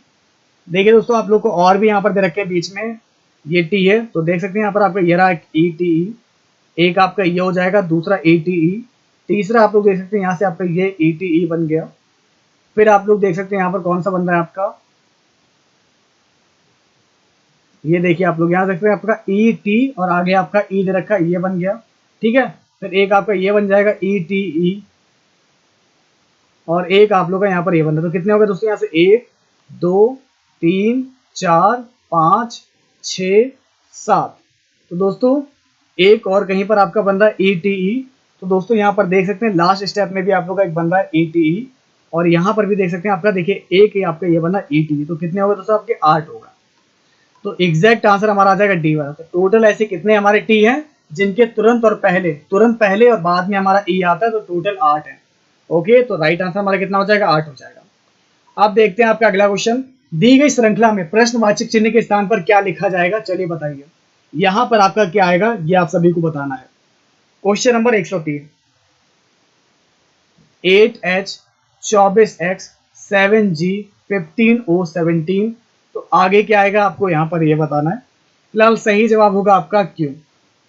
ओके, तो क्यों आ गया आपका? क्यों आ गया राइट आंसर, तो यहां से आप लोग का आंसर आ जाएगा सी वाला। आप देखेंगे आपका अगला क्वेश्चन। चलिए फिलहाल सभी लोग बताएंगे।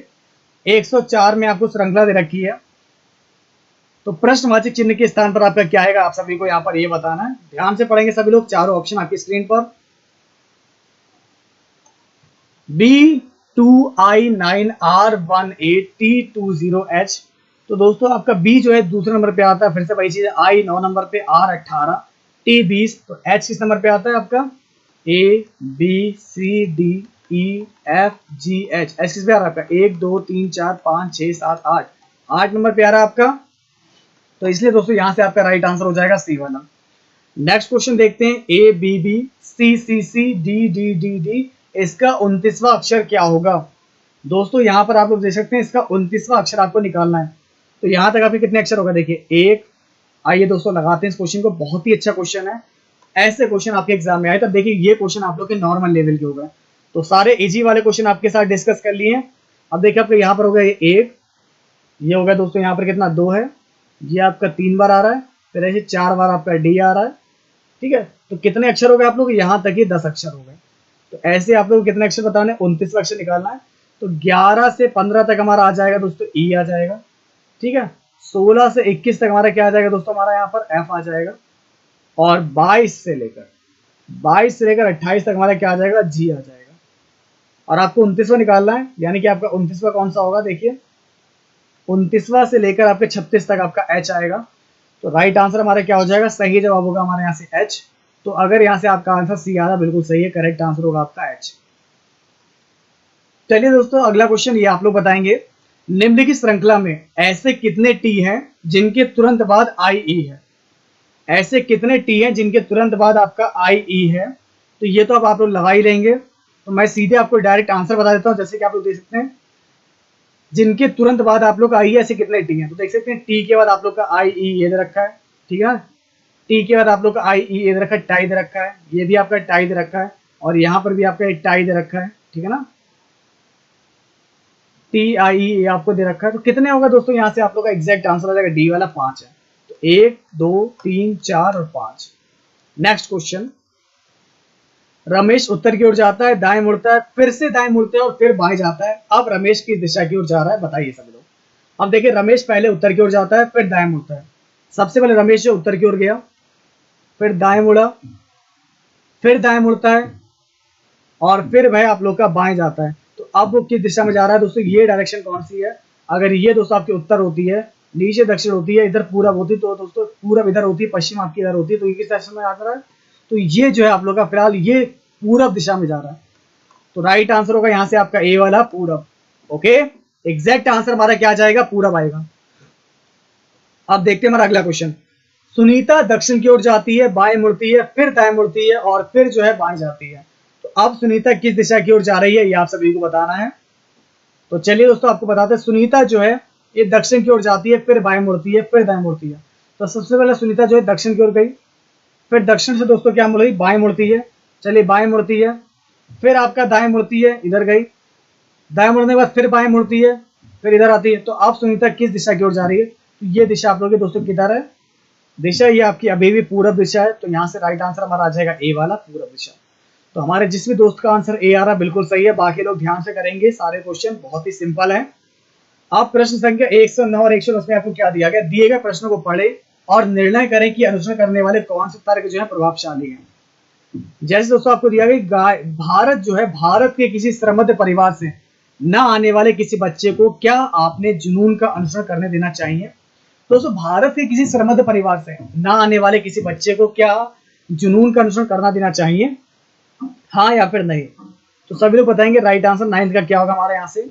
पहला आपको दे रखा है हाँ, इन दिनों यदि किसी बच्चे को अपनी अभिरुचि का अनुसरण करने को दिया जाए तो वह इसमें श्रेष्ठ हो सकता है, यहाँ तक कि आर्थिक तौर पर भी नहीं। आज भी हमारे देश में मजबूत समाज सुरक्षा प्रणाली नहीं है और किसी को अपरंपरागत क्षेत्रों में स्थापित करना समय की बर्बादी है और यह आर्थिक रूप से भार डालने वाला हो सकता है। तो दोस्तों बिल्कुल गलत दे रखा है, पहला वाला यहाँ से आएगा। तर्क आपका पहला वाला बिल्कुल सही है, तो राइट आंसर आएगा यहाँ से आपका ए वाला। तो जिस किसी का भी आंसर ए आ रहा है, केवल तर्क ए प्रभावशाली है, तो बिल्कुल सही बता रहा है दोस्तों। आपको मैं बता दूं, हाँ इन दोनों जो है किसी बच्चे को अपनी इंटरेस्ट के अकॉर्डिंग अगर उसे अनुसरण करने दिया जाए तो वह उसमें श्रेष्ठ हो सकता है। अगर किसी बच्चे का किसी चीज में इंटरेस्ट है, मन लगता है, तो अगर उसे उसी काम में लगा दोगे तो वो आर्थिक तौर पर भी मजबूत हो सकता है। जी हाँ दोस्तों, तो बिल्कुल यहाँ से आपका आंसर ए वाला आ जाएगा। चलिए अगला क्वेश्चन देखते हैं आपके सामने। क्या माता पिता को अपनी बेटे को शिक्षित करने में उतना खर्च करना चाहिए जितना वे अपने बेटे को शिक्षित करने में करते हैं? दोस्तों एक क्वेश्चन आपको दिया गया, आपको तर्क संगत वाले क्वेश्चन है। क्या माता पिता को अपनी बेटियों को शिक्षित करने में यहाँ पर आपको दिया गया उतना खर्च करना चाहिए जितना कि वे अपने बेटे को पढ़ाने लिखाने में खर्च करते हैं? तो देखिए आपको नीचे विकल्प दे रखे हैं। सबसे पहला आपको पॉइंट दे रखा है नहीं। लगभग सभी आंकड़े जो इस तथ्य को दर्शाते हैं कि लड़के लड़कियों को कहीं से अधिक बुद्धिमान होते हैं। कि दोस्तों आपको क्या देखा, लड़के जो है लड़कियों से ज्यादा बुद्धिमान होते हैं? नहीं। हालांकि लड़कियां बुद्धिमान हो सकती हैं, लेकिन माता पिता को उनके विवाह के लिए अलग से धन रखना पड़ता है। दोस्तों अब आप लोग बताएं केवल तर्क कौन सा सही निकलता है। तो दोस्तों मैं आपको बता दूं, यहाँ पर ना तो पहले वाले की बात हो रही है, ना तो दूसरा तर्क प्रभावशाली है। तो इसलिए दोस्तों यहाँ से तो आपका सी वाला आ जाएगा। ना तो दोस्तों इसमें शादी की बात हो रही है, और ना ही दोस्तों यहाँ पर बुद्धिमानी की बात हो रही है। ठीक है, लड़का लड़की एक समान है। यहाँ पर इसी बात को बताया गया कि जैसे अगर जो माता पिता हैं वो अपने लड़कों पर खर्च करते हैं उनको पढ़ाने लिखाने में, उतना ही खर्च उन्हें अपनी बेटियों पर भी करना चाहिए। तो ये तो यहाँ पर समानता की बात हो रही है, ना तो यहाँ पर शादी की बात हुई है, विवाह की बात हुई है, और ना ही कौन किससे बुद्धिमान है ये बात हो रही है। इसलिए आप लोग के दोनों ही तर्क संगत जो है बेकार हैं। ठीक है ना, तर्क संगत नहीं है।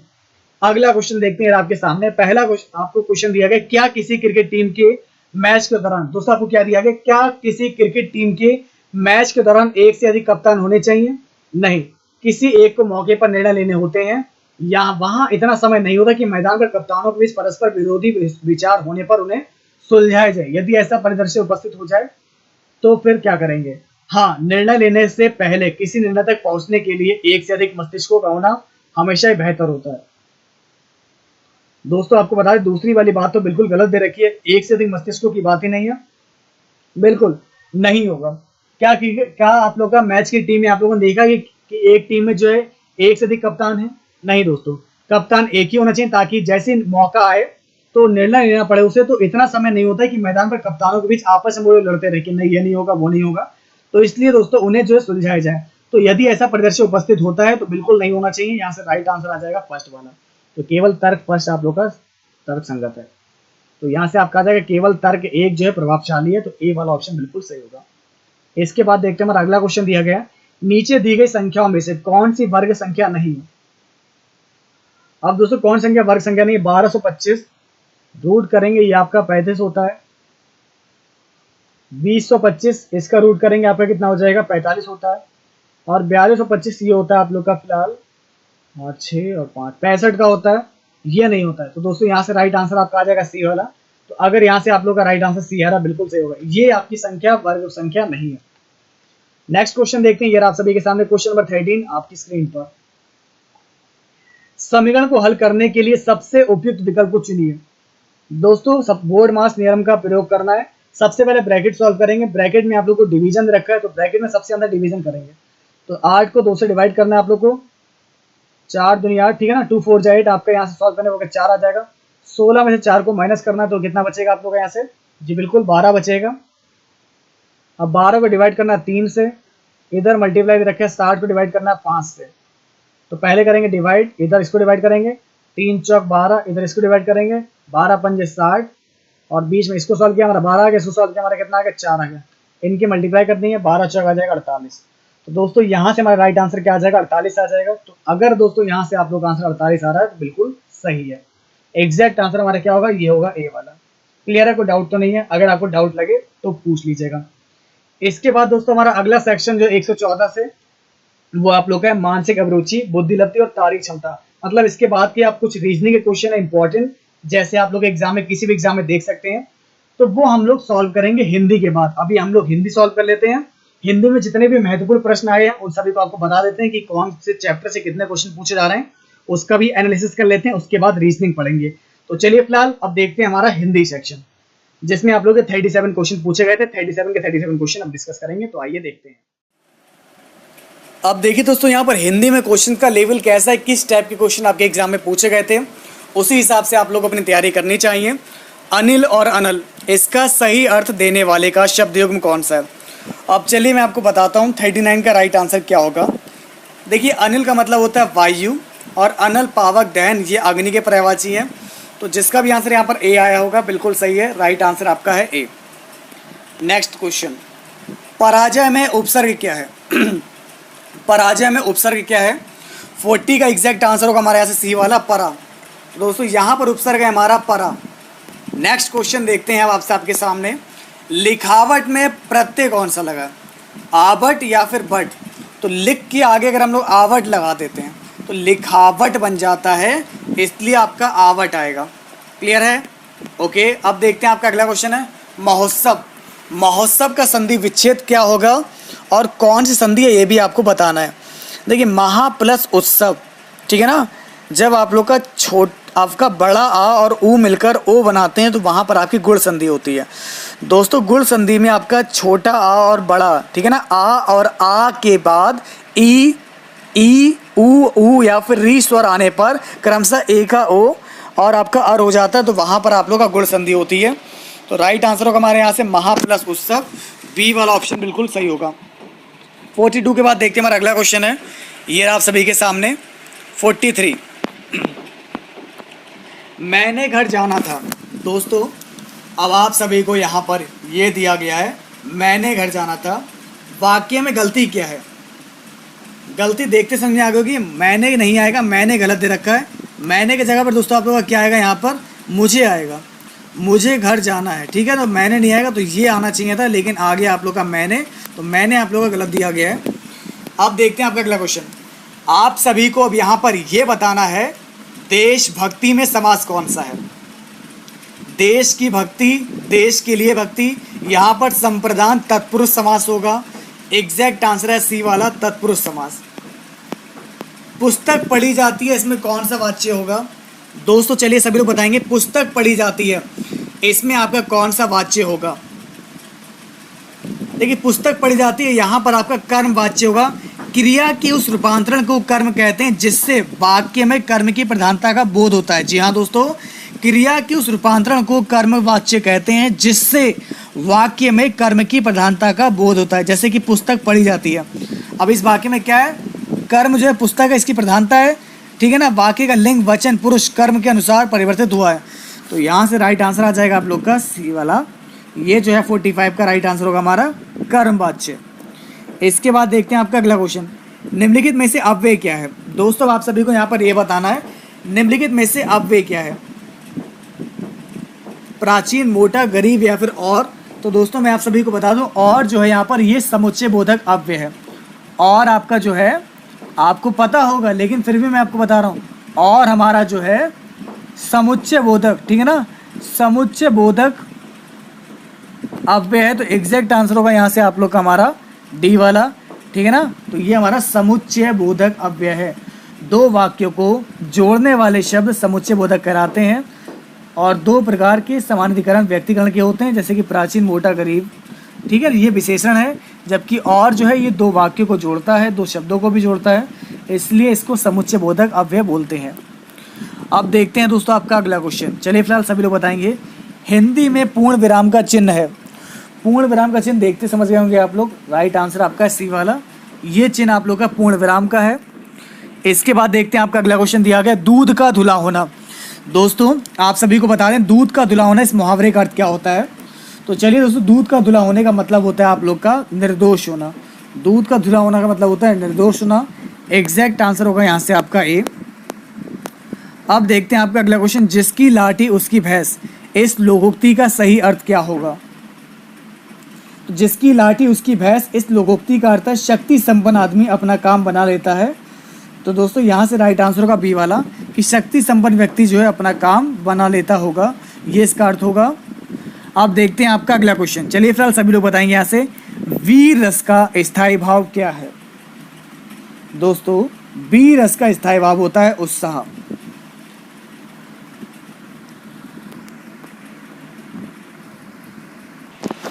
अब देखिए दोस्तों, यहाँ पर आपको ये बताना है कि दोहे के प्रथम चरण में कितनी मात्राएं होती हैं। तो दोहे के प्रथम चरण की अगर हम बात करें तो एग्जैक्ट आंसर होगा हमारा सी वाला। देखिए दोहा एक अर्ध सम्मात्रिक 4 चरणों वाला छंद है। सबसे पहली बात तो आपके लिए ये इंपॉर्टेंट है कि दोहा क्या है। दोहा एक आपका अर्ध सम्मात्रिक 4 चरणों वाला छंद है। इसके पहले और तीसरे चरण में 13-13 और दूसरे और चौथे चरण में 11-11 मात्राएं होती हैं। एग्जैक्ट आंसर होगा यहाँ से आपका सी वाला, कि प्रथम चरण में और तीसरे चरण, पहले और तीसरे में आप लोग की 13-13 मात्राएं होती हैं, 13-13 मात्राएं, और दूसरे और चौथे चरण में इसमें जो है आप लोग 11-11 मात्राएं होती हैं। ठीक है, ध्यान रखिएगा। नेक्स्ट क्वेश्चन देखते हैं, निम्नलिखित में से कौन से शब्द अलंकार है? देखिए अर्थ अलंकार, शब्द अलंकार मैंने पढ़ाए हैं आपको, और आप लोग बताएंगे 52 का एग्जैक्ट आंसर। तो इन विकल्पों में से जो आपको यमक अलंकार दे रखा है, यमक आपका शब्द अलंकार है, यमक अलंकार में एक से अधिक शब्द जो है अधिक बार प्रयुक्त होता है, किंतु उनके जो अर्थ होते हैं प्रत्येक बार अलग अलग होते हैं। जैसे कि काली घटा का घमंड घटा, काली घटा का घमंड घटा। अब घटा शब्द यहाँ पर 2 बार आया, लेकिन दोनों ही बार उसका अर्थ अलग अलग है। पहले घटे का मतलब बादल है और दूसरे वाले का मतलब है कम। एक घटे का मतलब होता है दोस्तों यहाँ पर बादल, और दूसरी बार घटे का मतलब है कम होना। तो यहाँ से फिलहाल आपका आंसर आएगा यमक एक शब्द अलंकार है। निम्न में से तालव्य ध्वनि कौन सी है, आपको यहाँ पर ये बताना है। देखिए शाह ध्वनि जो है आप लोग की तालव्य ध्वनि है, तो एग्जैक्ट आंसर आएगा यहाँ से आप लोग का सा। नेक्स्ट क्वेश्चन देखते हैं, ये आपके सामने। अब दोस्तों यहाँ पर आपको बताना है कि निम्नलिखित में से कौन सा वर्ण अघोष है। अघोष वर्ण जो है आपको दिया गया, का वर्ण जो है आपका अघोष है। तो इन विकल्पों में से का आपका अघोष वर्ण है। जिन ध्वनियों के उच्चारण में स्वर तंत्रियों में कंपन नहीं होता है वे अघोष कहलाते हैं, और प्रत्येक व्यंजन वर्ग का पहला और दूसरा ये हमारा अघोष श्रेणी में आते हैं। ठीक है, इसके बाद देखते हैं आपका अगला क्वेश्चन। चलिए बताइए, निम्नलिखित में से कौन सा शब्द स्त्रीलिंग है। कौन सा शब्द आपका स्त्रीलिंग दिया गया है दोस्तों? रचना। रचना दोस्तों आपका स्त्रीलिंग शब्द है, जबकि मस्तक, उपहार, ग्रंथ यह आपका पुल्लिंग है, लेकिन रचना आप लोग का स्त्रीलिंग शब्द है। इसके बाद देखते हैं दोस्तों आपका अगला क्वेश्चन। निम्नलिखित में से कौन सा शब्द आपका पुल्लिंग है। अब आपको यहाँ पर ये बताना है पुल्लिंग शब्द आपका कौन सा दिया गया है। एग्जैक्ट आंसर होगा आपका राष्ट्र। राष्ट्र शब्द हमारा एक पुल्लिंग शब्द है, तो बी ऑप्शन आपका बिल्कुल सही होगा। इसके बाद देखते हैं आपका अगला क्वेश्चन। किस शब्द का प्रयोग जो है सदा बहुवचन में होता है। ऐसा कौन सा शब्द है, जैसे लड़का, लड़के का लड़के हो सकता है एक वचन में, लड़के हो गए बहुवचन, घोड़ा घोड़े, प्राण बधु बधुए। तो दोस्तों यहाँ से आपको बताते हैं आपका राइट आंसर हो जाएगा आपका प्राण। प्राण सदैव हमेशा बहुवचन में प्रयुक्त किया जाता है। दोस्तों जो शब्द प्राण दे रखा है इसका प्रयोग हमेशा बहुवचन में ही किया जाता है। ठीक है ना, उसके प्राण हर लिए गए, गए ना कि गया, प्राण हर लिया गया नहीं, गए। इसके बाद देखते हैं दोस्तों आपका अगला क्वेश्चन। दोस्तों किसने जो यहाँ पर दोस्तों ने जो है किस कारक का चिन्ह है। कर्ता ने कर्म को। एग्जैक्ट आंसर आ जाएगा आपका कर्ता। कर्ता का चिन्ह होता है आप लोग का ने, तो राइट आंसर होगा दोस्तों यहाँ से आप लोग का ने वाला। क्लियर है, कोई डाउट तो नहीं है। अगर कहीं पर भी कोई डाउट लगे तो आप लोग बता दीजिएगा। इसके बाद देखते हैं आप लोग का अगला क्वेश्चन, ये आपके सामने। दोस्तों अब आपको यहाँ पर देखिए क्या बताना है, निम्न में से सर्वनाम कौन सा है। अब आप सभी को बताना है निम्न में से सर्वनाम कौन सा है। तो 59 का एग्जैक्ट आंसर हमारा क्या आएगा, सही जवाब आएगा 59 का दोस्तों सी वाला पहाड़। पहाड़ आप लोग का क्या दिया गया यहाँ पर, निम्नलिखित में सर्वनाम बताना है। तो फिलहाल यहाँ से पहाड़ आंसर आएगा, पहाड़ एक सर्वनाम है। इसके बाद देखते हैं आपका अगला क्वेश्चन। सॉरी, यहाँ से आप लोगों को सर्वनाम बताना था, पहाड़, नदी, घर, ये तो आप लोग के अलग है। आप आपका सर्वनाम है, तो 59 का दोस्तों राइट आंसर क्या होगा, ये होगा आपका बी वाला आप। और कमेंट करके दोस्तों यहाँ पर आपको ये बताना है कि आप जो है ये कौन सा सर्वनाम है। जैसे कि आप लोगों ने पढ़े होंगे दोस्तों निश्चयवाचक सर्वनाम, निजवाचक सर्वनाम, ठीक है ना। तो ये कौन सा सर्वनाम है आप लोगों को कमेंट के थ्रू बताना है। इसके बाद देखते हैं आपका अगला क्वेश्चन। निम्नलिखित में से विशेषण कौन सा है। लंबाई। देखिए विशेषण होता है जो गुण को बताता है, लंबाई, बुढ़ापा, समझ या फिर शांत। तो 60 का करेक्ट आंसर आ जाएगा दोस्तों यहाँ से आपका। देखिए शांत शब्द एक गुणवाचक विशेषण है। जो शब्द संज्ञा या सर्वनाम के गुणधर्म स्वभाव का बोध कराते हैं उन्हें गुणवाचक सर्वनाम कहते हैं। लंबाई, बुढ़ापा, समझ ये तो भाववाचक संज्ञा है दोस्तों। लंबाई, बुढ़ापा, समझ ये तो हमारे सारे जो दिए गए हैं ये भाववाचक संज्ञा है, ये संज्ञा के उदाहरण है, भाववाचक संज्ञा, ठीक है ना। जबकि शांत हमारा जो है ये आपका विशेषण है। अगला क्वेश्चन देखते हैं प्रेरणार्थक। प्रेरणार्थक क्रिया कौन सी इसमें दी गई है आप लोग को। 61 का राइट आंसर होगा सी वाला। जिन क्रियाओं के प्रयोग से यह पता चले कि कर्ता स्वयं कार्य ना करके अन्य किसी को कार्य करने की प्रेरणा दे रहा होता है तो वहां पर आपका प्रेरणार्थक क्रिया होती है। जैसे कि सुनना, सुनना, सुनना दोस्तों क्या है आप लोग का, ये प्रेरणार्थक क्रिया है। लड़के ने पुस्तक पढ़ी। दोस्तों लड़के ने पुस्तक पढ़ी। अब आप सभी को यहाँ पर कमेंट करके ये बताना है कि इस वाक्य में कौन सा काल होगा, सामान्य वर्तमान, पूर्ण वर्तमान, संदिग्ध वर्तमान या फिर संभाव्य वर्तमान। तो लड़के ने पुस्तक पढ़ी है ना, तो वाक्य में आप लोग का पूर्ण वर्तमान काल होगा और पूर्ण वर्तमान काल में कार्य की पूर्ण सिद्धि का बोध होता है। एग्जैक्ट आंसर होगा आप लोग का पूर्ण वर्तमान। इसके बाद देखेंगे हमारा अगला क्वेश्चन, ये आपके सामने। निम्नलिखित में से तद्भव शब्द कौन सा है, सभी लोग बताएंगे। निम्नलिखित में से आप लोग का तद्भव शब्द कौन सा है आप लोग का? अचरज, अंधकार, अंगरक्षक या फिर आशा। तो चलिए फिलहाल सभी लोग बताएंगे यहाँ से एग्जैक्ट आंसर क्या आएगा। तो 63 का करेक्ट आंसर आएगा दोस्तों हमारा ए वाला, अचरज। अचरज शब्द जो है हमारा तद्भव शब्द है, तो ए वाला विकल्प बिल्कुल सही होगा। नेक्स्ट क्वेश्चन, शीत का विलोम क्या होगा? देखिए शीत की बात करें, शीत का विलोम शब्द हमारा क्या होगा, आपको यहाँ पर ये बताना है। बहुत ही अच्छा क्वेश्चन है, चलिए बताइए दोस्तों। करेक्ट आंसर होगा आपका उष्ण। शीत का विलोम होगा आप लोग का यहाँ से उष्ण, जबकि ठंड, गीत, कृष्ण के विलोम शब्द होते हैं गर्मी, गर्म, अगीत और शुक्ल। फिलहाल यहाँ से आपका राइट आंसर क्या आ जाएगा? 64 का एग्जैक्ट आंसर होगा आपका डी वाला, उष्ण। इसके बाद देखते हैं हमारा अगला क्वेश्चन। कर का अर्थ नहीं होता, इनमें से कर का अर्थ कौन सा नहीं होता? कर का अर्थ जो है आप लोग का सूर्य नहीं है, बाकी टैक्स, हाथ, किरण, लेकिन आपका यहाँ से सूर्य नहीं होगा। तो दोस्तों यहाँ से 65 का जो राइट आंसर आएगा ये आएगा, सूर्य नहीं है। इसके बाद देखते हैं हमारा अगला क्वेश्चन। जो कठिनाई से मिलता है, जो कठिनाई से मिलता है उसके लिए क्या बोलेंगे? एक शब्द। उस जो कठिनाई से मिलता है, इस वाक्य के लिए एक शब्द होगा दुर्लभ। ये बहुत ही दुर्लभ है, मानो बड़ा ही दुर्लभ है, क्योंकि बड़ी कठिनाई से मिलता है। तो IAS की नौकरी लेना, ठीक है ना, सबके बस की बात नहीं है। तो इसलिए दोस्तों वो जो जॉब है आपकी दुर्लभ है, बहुत ही कठिनाई से, बहुत ही मेहनत के बाद मिलती है। एग्जैक्ट आंसर होगा यहाँ से आप लोग का दुर्लभ। अब एक पैराग्राफ आपको दे रखा है, तो इसको पढ़ने में टाइम बिल्कुल भी बर्बाद नहीं करेंगे, ठीक है। ये मैं PDF फाइल आपको अपलोड कर दूंगा टेलीग्राम ग्रुप पर, वहाँ से आप लोग देख लीजिएगा, ठीक है। इसके बाद देखते हैं आपका अगला क्वेश्चन। सीधे पैराग्राफ वाले सारे क्वेश्चन छोड़ देते हैं और आते हैं सीधे मेन क्वेश्चन पर। चलिए बताएंगे सभी लोग, बीजक जो है किसकी रचनाओं का संग्रह है? दोस्तों अब आप सभी को यहाँ पर ये बताना, बीजक जो है ये किसकी रचनाओं का संग्रह है? तो सभी लोग बताएंगे एग्जैक्ट आंसर यहाँ से आपका क्या होगा। देखिए सही जवाब होगा आपका 72 का ए वाला, कबीर दास जी की। तो दोस्तों आपको बता दें बीजक जो है कबीर की रचनाओं का है, जिनका संकलन उसके शिष्य धर्मदास ने किया था। दोस्तों बीजक का जो संकलन है, कई बार आपके एग्जाम में पुलिस SI की बात करें आप लोग का, UP SI, तो वहाँ पर हिंदी में ये क्वेश्चन आया था कि जो बीजक है, बीजक, इसका संकलन उनके किस शिष्य ने किया था?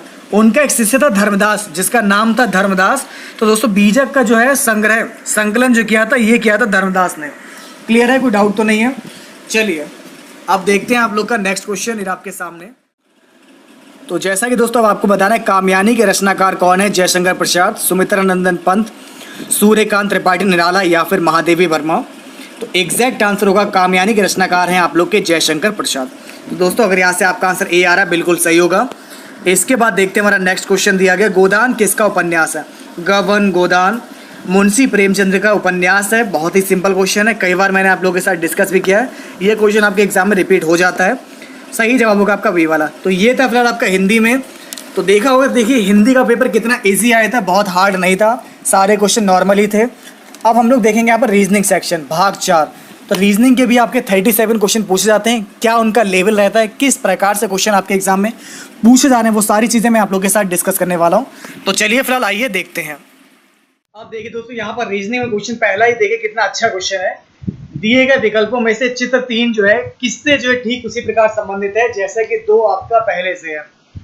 दोस्तों आप लोग का बताइए यहाँ से करेक्ट आंसर क्या आएगा आपका? फर्स्ट, सेकंड, थर्ड या फिर फोर्थ? आप सभी को यहाँ पर ये बताना है।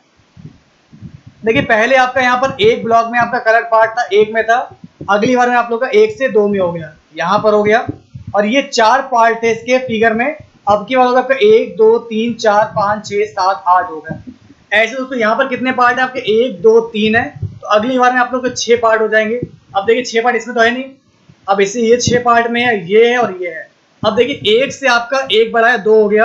अब की बार दोस्तों आपका ये पार्ट कलर्ड है और ये पार्ट कलर्ड है, यानी कि 2 पार्ट कलर्ड है। अगली बार 2 से क्या हो जाएगा आपका? 3 हो जाएगा। जैसे 1 से आपका 2 हुआ, 2 से आपका 3 हो जाएगा। तो आपका देखिए राइट आंसर जो होगा ये आपका ए वाला होगा। तो जो कंडीशन आपकी फर्स्ट और सेकंड अप्लाई हो रही है, वही कंडीशन और रूल आप लोग के यहाँ पर ऑप्शन वाले ए में जो है अप्लाई होंगे। तो अगर यहाँ से आपका आंसर ए आता बिल्कुल सही होगा। चलिए अब देखते हैं आपका अगला क्वेश्चन आप सभी के सामने। ध्यान से देखिए इस क्वेश्चन को और बताइए दिए गए विकल्पों में से सबसे अलग विकल्प या फिर चित्र को पहचानिए। अब देखिए सारे डॉट को देखिए, सबसे अलग कौन सा है? यह लिखा है आपका 5 6 2 और 1, 6 5 11 12 13 14, इसमें 14 है आप लोग के डॉट, 6 4 3 और 1, 6 4 10 3 और 4 14, इसमें भी है, ठीक है 14 मिल गए हमें।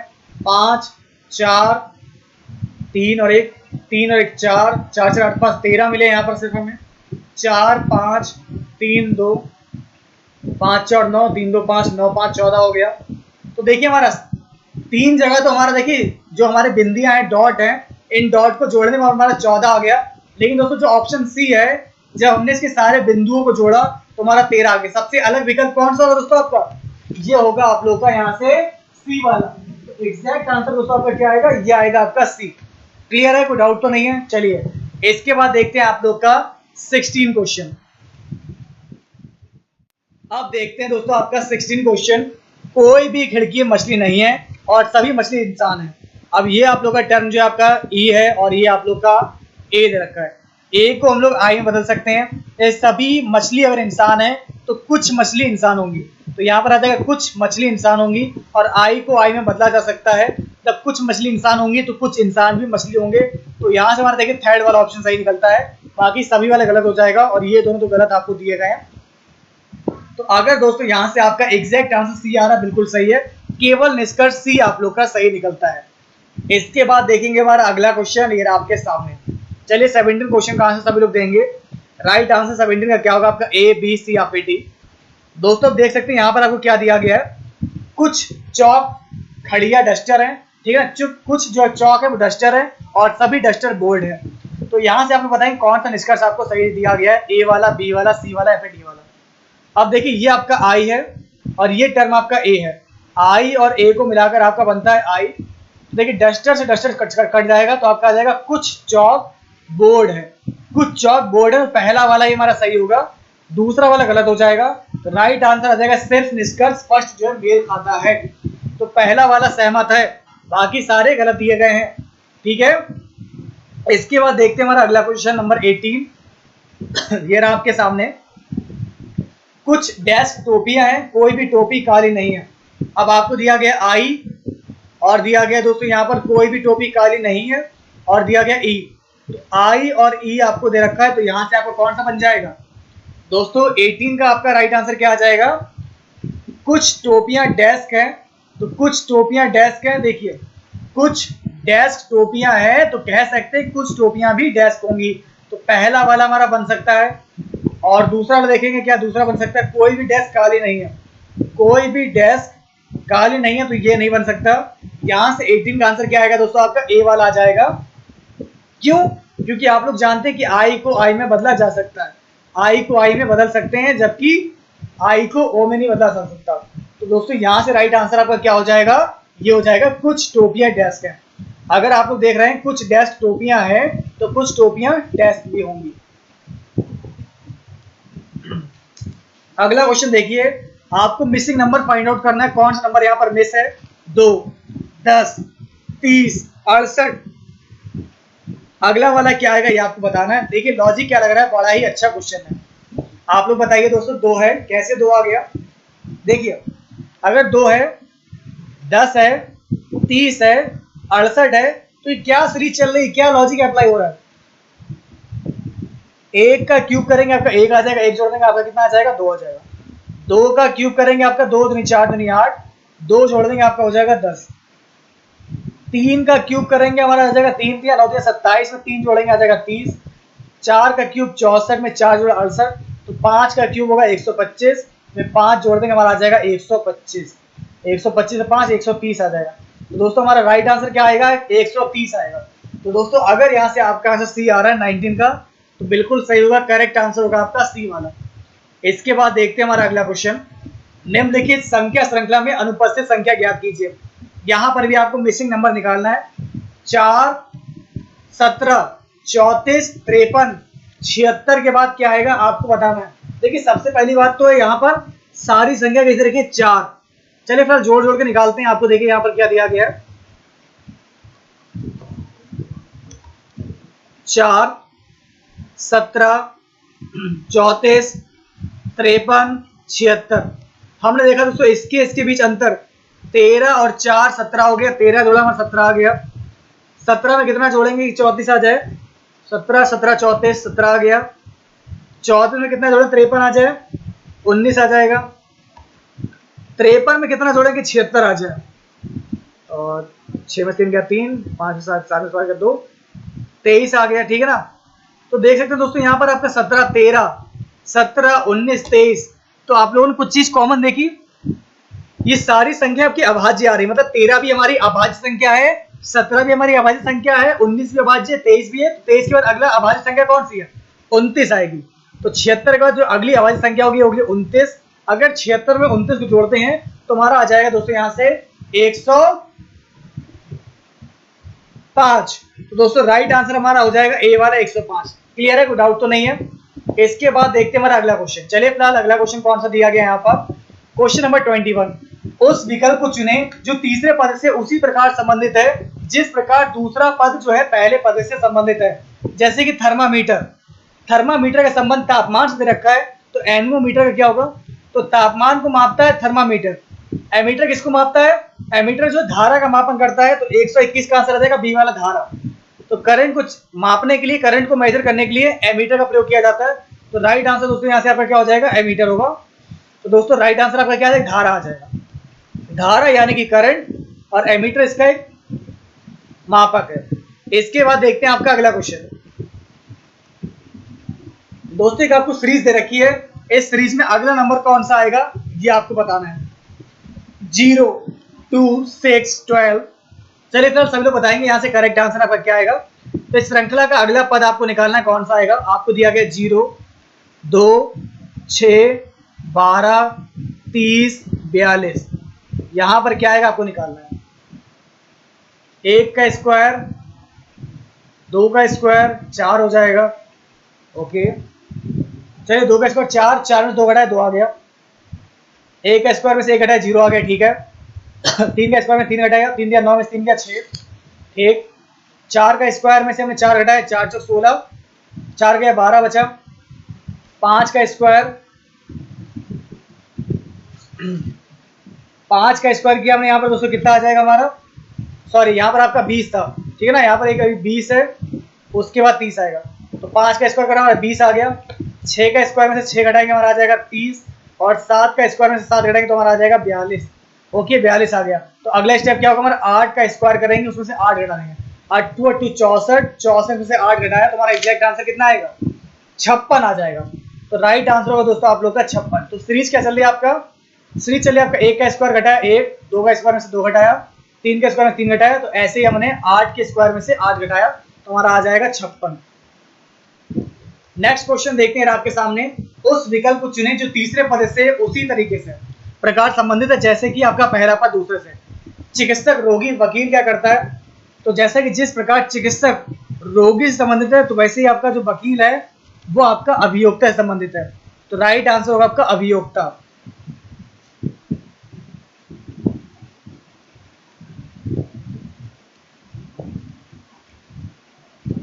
उस विकल्प का चयन करें जो तीसरे पद से उसी प्रकार संबंधित है जिस प्रकार दूसरा पद पहले पद से है।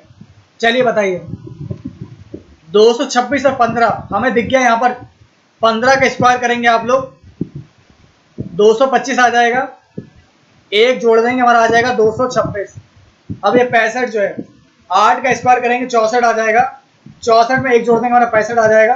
तो राइट आंसर होगा हमारे यहाँ से 8, एग्जैक्ट आंसर हो जाएगा 8। Next question. 2, 5, 10, 17, 26, 37 अगला संख्या कौन सी आएगी, अगली संख्या आपको बताना है। 2 2 4, 2 3 5, 5 5 10, 10 7 17। देखिए यहाँ पर क्या लॉजिक लग रहा है आपका। देखिए 2 3 5, 5 5 10, 10 7 17, 17 और 26 कितना होता है, 17 में 26 है तो 17 9 26, और 26 और 11 जो हो जाएगा 37, 37 और 13। ये क्या मतलब 3 2 5 2 7 2 9 2 11 2 13। तो यहाँ पर आपका 13 जोड़ेंगे 37 13 7 3 10, 3 और 4 और 1 5 50। राइट आंसर दोस्तों आपका क्या आ जाएगा, 50 आ जाएगा। अगली संख्या होगी आपकी 50। इसके बाद देखते हैं आपका अगला क्वेश्चन आप सभी के सामने। यदि किसी निश्चित कोड भाषा में बहन का कोड आप लोग का DCP है तो पापा का कोड क्या होगा ये आपको बताना है। BCD ABC NOP तो 2 स्टेप आगे बढ़ना, तो आपका देखिए पी से क्या आ जाएगा, पापा, P Q R A B C, P क्या क्या है, Q R A B C, P Q R A B C, तो आर सी आएगा, यानी 26 का एग्जैक्ट आंसर क्या आ जाएगा, सही जवाब आएगा आप लोग का यहाँ से डी वाला। इसके बाद देखते हैं दोस्तों आपका अगला क्वेश्चन। एक निश्चित कूट भाषा में फाइल को लिखते हैं 7465, आइडियल को लिखते हैं यहाँ पर 43586, तो डीप को क्या लिखा जाएगा ये आपको बताना है। देखिए डी 3 नंबर आ गया, ई 5 नंबर है, ए आपका देखिए यहाँ पर 8 नंबर है, और एफ आप लोग का देख सकते हैं यहाँ पर 7 नंबर पे है। तो 3 5 8 7 यानी कि सी ऑप्शन बिल्कुल सही होगा। यदि ट्रुथ का कोड है आप लोग का SUQSTVSUGI, तो लाइस का कोड क्या होगा आपको यहाँ पर यह बताना है। तो बड़ा ही अच्छा क्वेश्चन है। देखिए टी का कोड आपको क्या रखा है,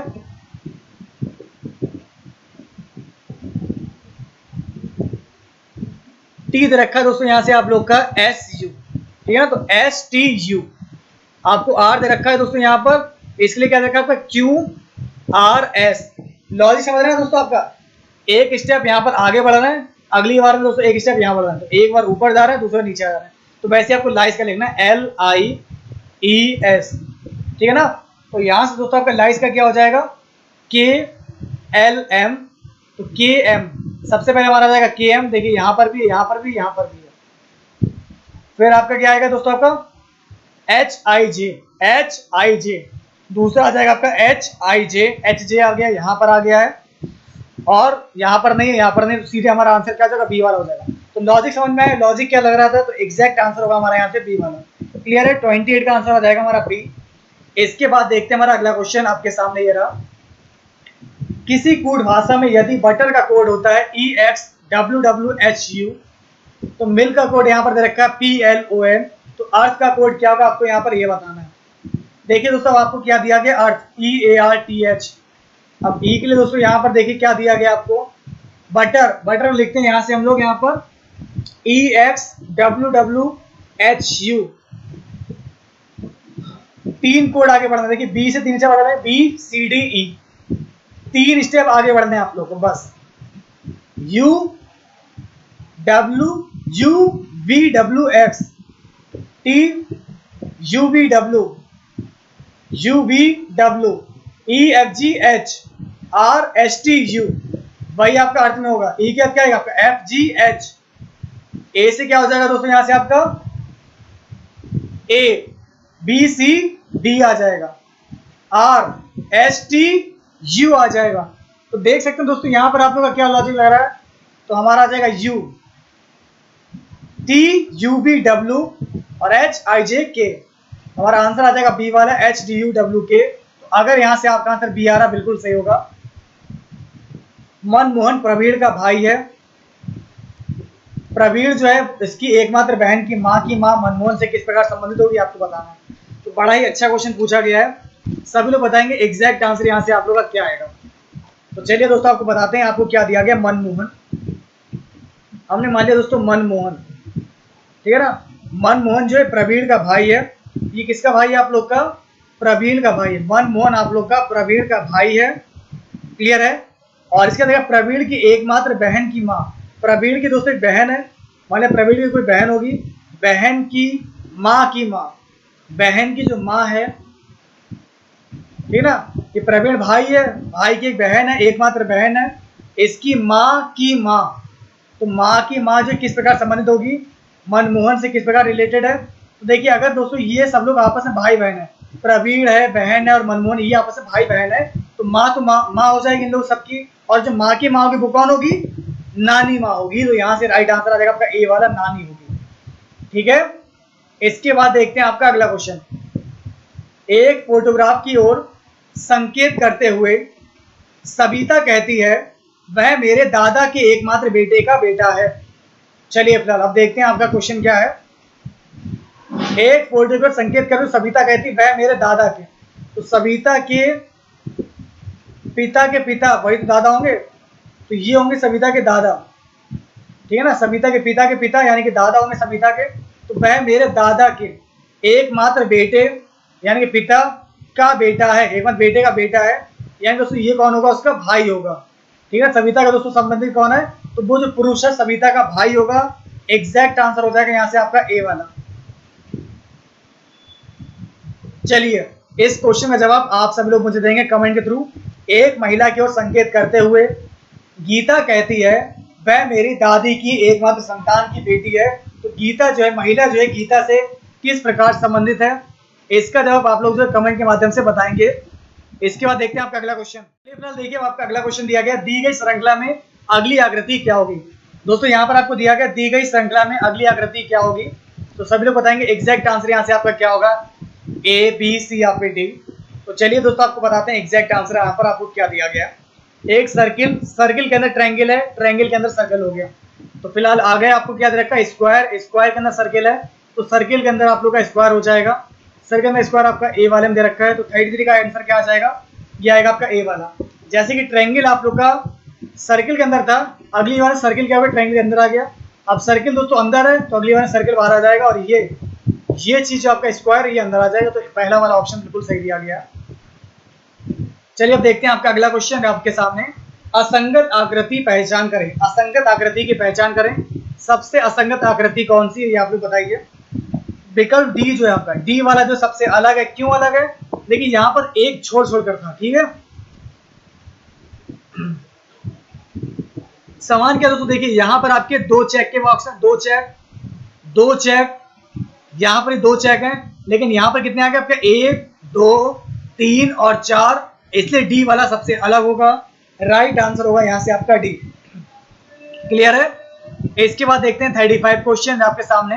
निम्नलिखित प्रत्येक प्रश्न में दी गई आकृतियों में से उस आकृति का चयन करें जो दिए गए शब्दों के बीच उपयुक्त शब्द को निरूपित करती है। तो चलिए फिर बताइए, पक्षी, मछली और मुर्गी। तो बताएंगे दोस्तों यहाँ से फिगर कौन सा सही है 35 का, तो बिल्कुल जी हाँ दोस्तों ए वाला सही होगा। देखिए मछली तो पक्षी है नहीं, ठीक है, तो ये जो हो गया आप लोग का ये ब्लॉक, ये हो गया मछली। मछली का किसी भी तरीके से संबंध आता है ना तो पक्षी से ना मुर्गी से। और ये बड़ा वाला जो ब्लॉक है ये पक्षी, पक्षी में थोड़े बहुत आप किए जाते हैं, कुछ मुर्गी हैं जिसमें कि मुर्गी एक पक्षी में आती है, तो ये हो जाएगा अंदर वाला मुर्गी। क्लियर है, तो यहाँ से आपका आंसर ए वाला आ जाएगा। अब देखते हैं आपका अगला क्वेश्चन है। अब आपको बताना है खेल, फुटबॉल और छिपकली। तो दोस्तों यहाँ पर ही वही रहेगा, फुटबॉल एक खेल है, तो यहाँ से भी आपका आंसर आ जाएगा ए वाला। छिपकली सबसे अलग है, ये छिपकली हो गई आपकी स्पाइडर, सॉरी ये आपको लिजार्ड, और ये आपका हो गया खेल बड़ा वाला, और ये अंदर वाला हो गया आपका फुटबॉल। फुटबॉल भी तो खेल है, खेल में और भी कई आते हैं जैसे कि टेनिस आ गया, क्रिकेट आ गया, फुटबॉल आ गया, तो ये सारे खेल ही तो है, फुटबॉल एक छोटा सा खेल है आपका इसमें। अब देखते हैं आप लोग अगला क्वेश्चन आपके सामने। चलिए अब आपको देखें यहाँ पर क्या बताना है। कलम, पेंसिल और कागज। दोस्तों आपको बताना है कलम, पेंसिल और कागज। तो देखिए कलम भी अलग है, पेंसिल भी अलग है, कागज भी अलग है, तीनों आप लोग के अलग अलग दे रखे हैं। तो 37 का यहाँ से एग्जैक्ट आंसर आ जाएगा ए वाला। तो अगर दोस्तों यहाँ से आप लोग का आंसर ए आ रहा है, बिल्कुल सही है। कलम अलग, पेंसिल अलग और कागज अलग, पेपर अलग, ए वाला ऑप्शन आपका बिल्कुल सही दिया गया। अब देखिए दोस्तों यहाँ पर आपको दिया चित्र ए से लेकर बी तक, आपको दिया गया ए से लेकर बी तक में से सबसे जो है असंगत चित्र की पहचान कर। देखिए जैसे कि आर दे रखा है, अगर यहाँ पर सी होगा आपका आर ऐसा हो जाएगा, अगर बी आपको ऐसा दे रखा है तो बी का आपका क्या बन जाएगा, आपका डी बन जाएगा, बिल्कुल सही है। अगर आपको यहाँ पर ई दे रखा है इस तरीके से तो आपका यहाँ पर ई ऐसा बनेगा। अगर दोस्तों ये डी आपको दे रखा है यहाँ पर ऐसा बी वाले फिगर में, ठीक है ना, तो ये जो आपका डी ऐसे बन जाएगा, और बी आपको दे रखा बी आपका यहाँ पर ये बन जाएगा। तो बताएंगे दोस्तों यहाँ से सबसे अलग कौन सा है, तो विकल्प डी जो है अन्य तीनों से भिन्न है। तो दोस्तों आपका जो विकल्प डी है ये अन्य तीनों से भिन्न है, तो आपका ये सबसे अलग है। क्यों आएगा, क्योंकि देखिए आपका आर का आर रहा है, ई का ई हो गया, डी का डी हो गया, बी का बी हो गया, लेकिन यहाँ पर जो चीज बी थी ये आप लोग की यहाँ पर आकर डी बन गई है। तो सबसे अलग जो बनता है, असंगत चित्र बनता है, वो बनता है आप लोग का यहाँ से ऑप्शन डी। इसके बाद देखते हैं आपका अगला क्वेश्चन। और एक बात और भी है, ये सारे कैपिटल है और ये आपका स्मॉल भी है। नेक्स्ट क्वेश्चन देखते हैं, व्यायाम। व्यायाम करने से हमारी बॉडी में तंदुरुस्ती आती है। वैसे दोस्तों आपका क्या होगा यहाँ पर, वैसे अभ्यास करने से, अगर निरंतर अभ्यास किया जाएगा तो व्यक्ति उसमें कुशल होता है, निपुण होता है, कुशल और निपुण होता है। तो बी वाला ऑप्शन आपका बिल्कुल सही होगा। अब देखते हैं आपका अगला क्वेश्चन, 3, 16, 125 कौन सा वाला आंसर आएगा दोस्तों बताइए। देखिए 3 में हमने एक जोड़ा हमारा आ गया 4, 3 में एक जोड़ा 4 आ गया, 4 का स्क्वायर कर हमारा आ गया 16, ठीक है ना। फिर दोस्तों हमारा क्या है, देखिए 4 का स्क्वायर के 16 आ गया। यहाँ पर दोस्तों क्या गया हमें 4 में एक जोड़ा 5 आ गया, 5 का स्क्वायर कर 125 आ गया। अब देखते हैं यहाँ पर ये 2 में एक जोड़ेंगे 2 में एक जोड़ेंगे 3 3 9 नहीं आ रहा, 5 में एक जोड़ा 6 आ गया, 36 आ गया, 7 जोड़ा 6 में एक जोड़ा 7, 7 को 340, यानी बी वाला आंसर सही है दोस्तों। करेक्ट आंसर हमारा क्या आ जाएगा, बी वाला आंसर बिल्कुल सही होगा। इसके बाद देखते हैं हमारा अगला क्वेश्चन। चलिए फिलहाल दिए गए 4 युग्मों में से सबसे अलग युग्म को पहचानिए। सबसे अलग युग्म कौन सा होगा दोस्तों, यहाँ पर आप सभी को ये बताना है। सामाजिक विज्ञान, भौतिकी, गणित और बीजगणित। देखिए मैं आपको बताता हूँ, 44 क्वेश्चन आपको जो दिया गया है इसका एग्जैक्ट आंसर होगा आप लोग का यहाँ से ए वाला। सामाजिक विज्ञान और भौतिकी ये गलत है। तो ये गणित का ही सब पार्ट होता है बीजगणित। विश्वविद्यालय में आप लोग का हार्वर्ड जो विश्वविद्यालय है, फल की श्रेणी में केला आता है, लेकिन सामाजिक विज्ञान और भौतिकी इनका आपस में कोई भी संबंध नहीं है, यही सबसे अलग दिया गया है। इसलिए एग्जैक्ट आंसर यहाँ से क्या आएगा आप लोगों का दोस्तों, ए वाला आ जाएगा। क्लियर है ना। इसके बाद देखते हैं दोस्तों आपका अगला क्वेश्चन। लकड़ी को काट कर खंड बनाया जाता है, तो ब्रेड को काट कर क्या बनाएंगे दोस्तों। इस सही विकल्प का चयन करना है आप लोग को। चलिए आपको बताते हैं, जिस प्रकार लकड़ी को खंडों में काटा जाता है, ठीक है ना, जिस प्रकार आपकी लकड़ी को खंडों में काटा जाता है उसी प्रकार ब्रेड के जो है स्लाइसेस होते हैं, ब्रेड को जो स्लाइड्स में काटा जाता है। तो एग्जैक्ट आंसर होगा यहाँ से आप लोग का सी वाला, स्लाइड्स। तो दोस्तों यहाँ से सही जवाब आपका क्या होगा, ये होगा आपका सी वाला। इसके बाद देखते हैं आपका अगला क्वेश्चन। दिए गए विकल्पों में से उस विकल्प की पहचान करें जो पहले चित्र का जल प्रतिबिंब हो। तो दोस्तों यहाँ से राइट आंसर आपका 46 का क्या होगा, ये आप सभी को बताना है। तो चलिए दोस्तों मैं आपको बता दूं, 46 का जो एग्जैक्ट आंसर होगा ये होगा हमारा यहाँ से ए वाला, ठीक है ना। तो विकल्प ए में दी गई आकृति की पहचान कीजिए। दोस्तों 46 का सही जवाब होगा हमारा यहाँ से ए वाला। क्लियर है। जल प्रतिबिंब की पहचान करनी थी दोस्तों, जल प्रतिबिंब में आप लोग का यही बनेगा आपका ए वाला विकल्प। तो ऑप्शन ए अगर आपका आ रहा बिल्कुल सही है। नेक्स्ट क्वेश्चन देखते हैं, ये आप सभी के सामने। दिए गए चारों चित्रों में से सबसे अलग चित्र कौन सा है, आपको यहाँ पर ये बताना है। सबसे अलग चित्र बताना दोस्तों, बहुत ही अच्छा क्वेश्चन है। 47। देखिए पहचान मैं आपको बताता हूँ, सिंपल सी पहचान है ये दोस्तों। आपका देखिए साइड इतनी 1 2 3 4, 4 साइडें, तो अंदर भी कितने पॉइंट है, 4 है। 1 2 3 4, 1 2 3 4 5 साइडें, तो 5 पॉइंट हो गए। 1 2 3 4 5, ये 3 है आप लोग के, तो अंदर भी पॉइंट कितने हैं, 3 है। लेकिन ये आप लोग के 6 हैं, 1 2 3 4 5 6, लेकिन अंदर केवल आपके 4 ही हैं। तो सबसे अलग आपका होगा ए वाला पॉइंट। क्लियर है। Next question. चलिए फिलहाल दोस्तों 48 का बताना है आप लोग को। यहाँ दिए गए चित्र के किनारे से मोड़कर एक घन बनाया जाता है, तो कौन सा घन बनेगा ये आप लोग को बताना है। तो दोस्तों यहाँ से 48 का राइट आंसर क्या आएगा आप लोग का, ए बी सी या फिर डी। सही जवाब आएगा आप लोग का यहाँ से सी वाला। क्यों, देखिए इसके विपरीत आपका ये आएगा, ठीक है, मल्टीप्लाई के विपरीत आपका ये रहेगा, और ये जो है आप लोग का गोला ये इसके विपरीत रहेगा। क्लियर है। तो देख सकते हैं आपका या तो अगर ये आएगा, जैसे कि दोस्तों यहाँ पर आपका देखिए ये आ रहा है, जस्ट इसके पीछे ये होगा, तो ये चीज आपकी कहीं दिख रही है, नहीं दिख रही है ना, तो बात खत्म हो गई। फिर आपका ये आ रहा है, इसके पीछे मल्टीप्लाई कहीं दिख रहा है, नहीं दिख रहा है। फिर आपका प्लस आ गया, प्लस के पीछे आपका ये नहीं दिख रहा है, तो मतलब हमारा आंसर सी वाला सही होगा। क्लियर है, कोई डाउट तो नहीं। अगर डाउट लगे तो आप लोग पूछ सकते हैं। जैसे कि अगर आप लोग इसको देखें, सर्कल दे रखा है ये, अब ध्यान दीजिए दोस्तों, आपको देखिए डी वाले में ये दे रखा है, ये इसके विपरीत आपका ये आएगा, तो सामने कैसे आ गया, तो ये आपका गलत होगा। इसलिए दोस्तों यहाँ से आपका आंसर सी वाला आएगा। नेक्स्ट क्वेश्चन देखते हैं आपके सामने। नीचे दिए गए विकल्पों में से चित्र 3 जो है किससे जो है ठीक उसी प्रकार से संबंधित है जैसा कि चित्र 2 चित्र 1 से संबंधित है। सभी लोग बताएंगे हमारा राइट आंसर क्या होगा। देखिए 49 का करेक्ट आंसर हमारा हो जाएगा बी वाला। एग्जैक्ट आंसर क्या आएगा हमारा दोस्तों, यहाँ से ये आएगा बी। ऑप्शन बी बिल्कुल सही होगा। और आज का लास्ट क्वेश्चन है आप सभी के सामने। चलिए फिलहाल दोस्तों अब आपको यहाँ पर क्या बताना, निम्नलिखित विकल्पों में से सबसे अलग विकल्प, यानी कि चित्र को पहचान, सबसे अलग वाला चित्र कौन सा है। तो देखिए सबसे अलग जो है आपका चित्र है ए वाला है, बी वाला है, सी वाला है या फिर आप लोग का डी वाला है। बहुत ही ध्यान से देखना तभी आप लोग बता सकते हैं। एक एक चीज को ध्यान से देखिएगा, बहुत ही अच्छा क्वेश्चन आपके लिए है। जी हाँ दोस्तों, बिल्कुल एग्जैक्ट आंसर होगा आपका यहाँ से डी वाला। सही जवाब होगा दोस्तों आपका डी वाला। तो फिलहाल दोस्तों उम्मीद करता हूँ कि आज की वीडियो आप लोगों को पसंद आई होगी। आज मैंने पूरा पेपर आज आप लोग को यहाँ पर आरक्षी पुलिस नागरिक का सॉल्व करवा दिया है और मैं ऐसे ही आप लोग को यूपीएसआई का ही पूरा पेपर सॉल्व करवाऊंगा। अगर आप लोग चाहते हैं कि मैं सारे पेपर आप लोग के जितने भी पुलिस के पेपर हुए हैं वो सारे आपको कंप्लीट कराऊं, एक एक क्वेश्चन को समझाऊं, तो आप सभी लोग मिलकर सपोर्ट कीजिएगा, ठीक है। तो कसम वर्दी की इस बार आप लोग पहन कर ही रहेंगे, तो बिल्कुल वर्दी लेकर रहेंगे। तो बने रहिए हमारे साथ बीएसए ट्रिकी क्लासेस में। अगर आपको हमारी क्लासेस अच्छी लगती हैं तो ज्यादातर वीडियो को शेयर कीजिएगा। फिर मिलते हैं किसी एक और प्रीवियस ईयर के पेपर के साथ। बने रहिए आप लोग अपने चैनल बीएसए ट्रिकी क्लासेस में। तब तक के लिए दोस्तों नमस्कार।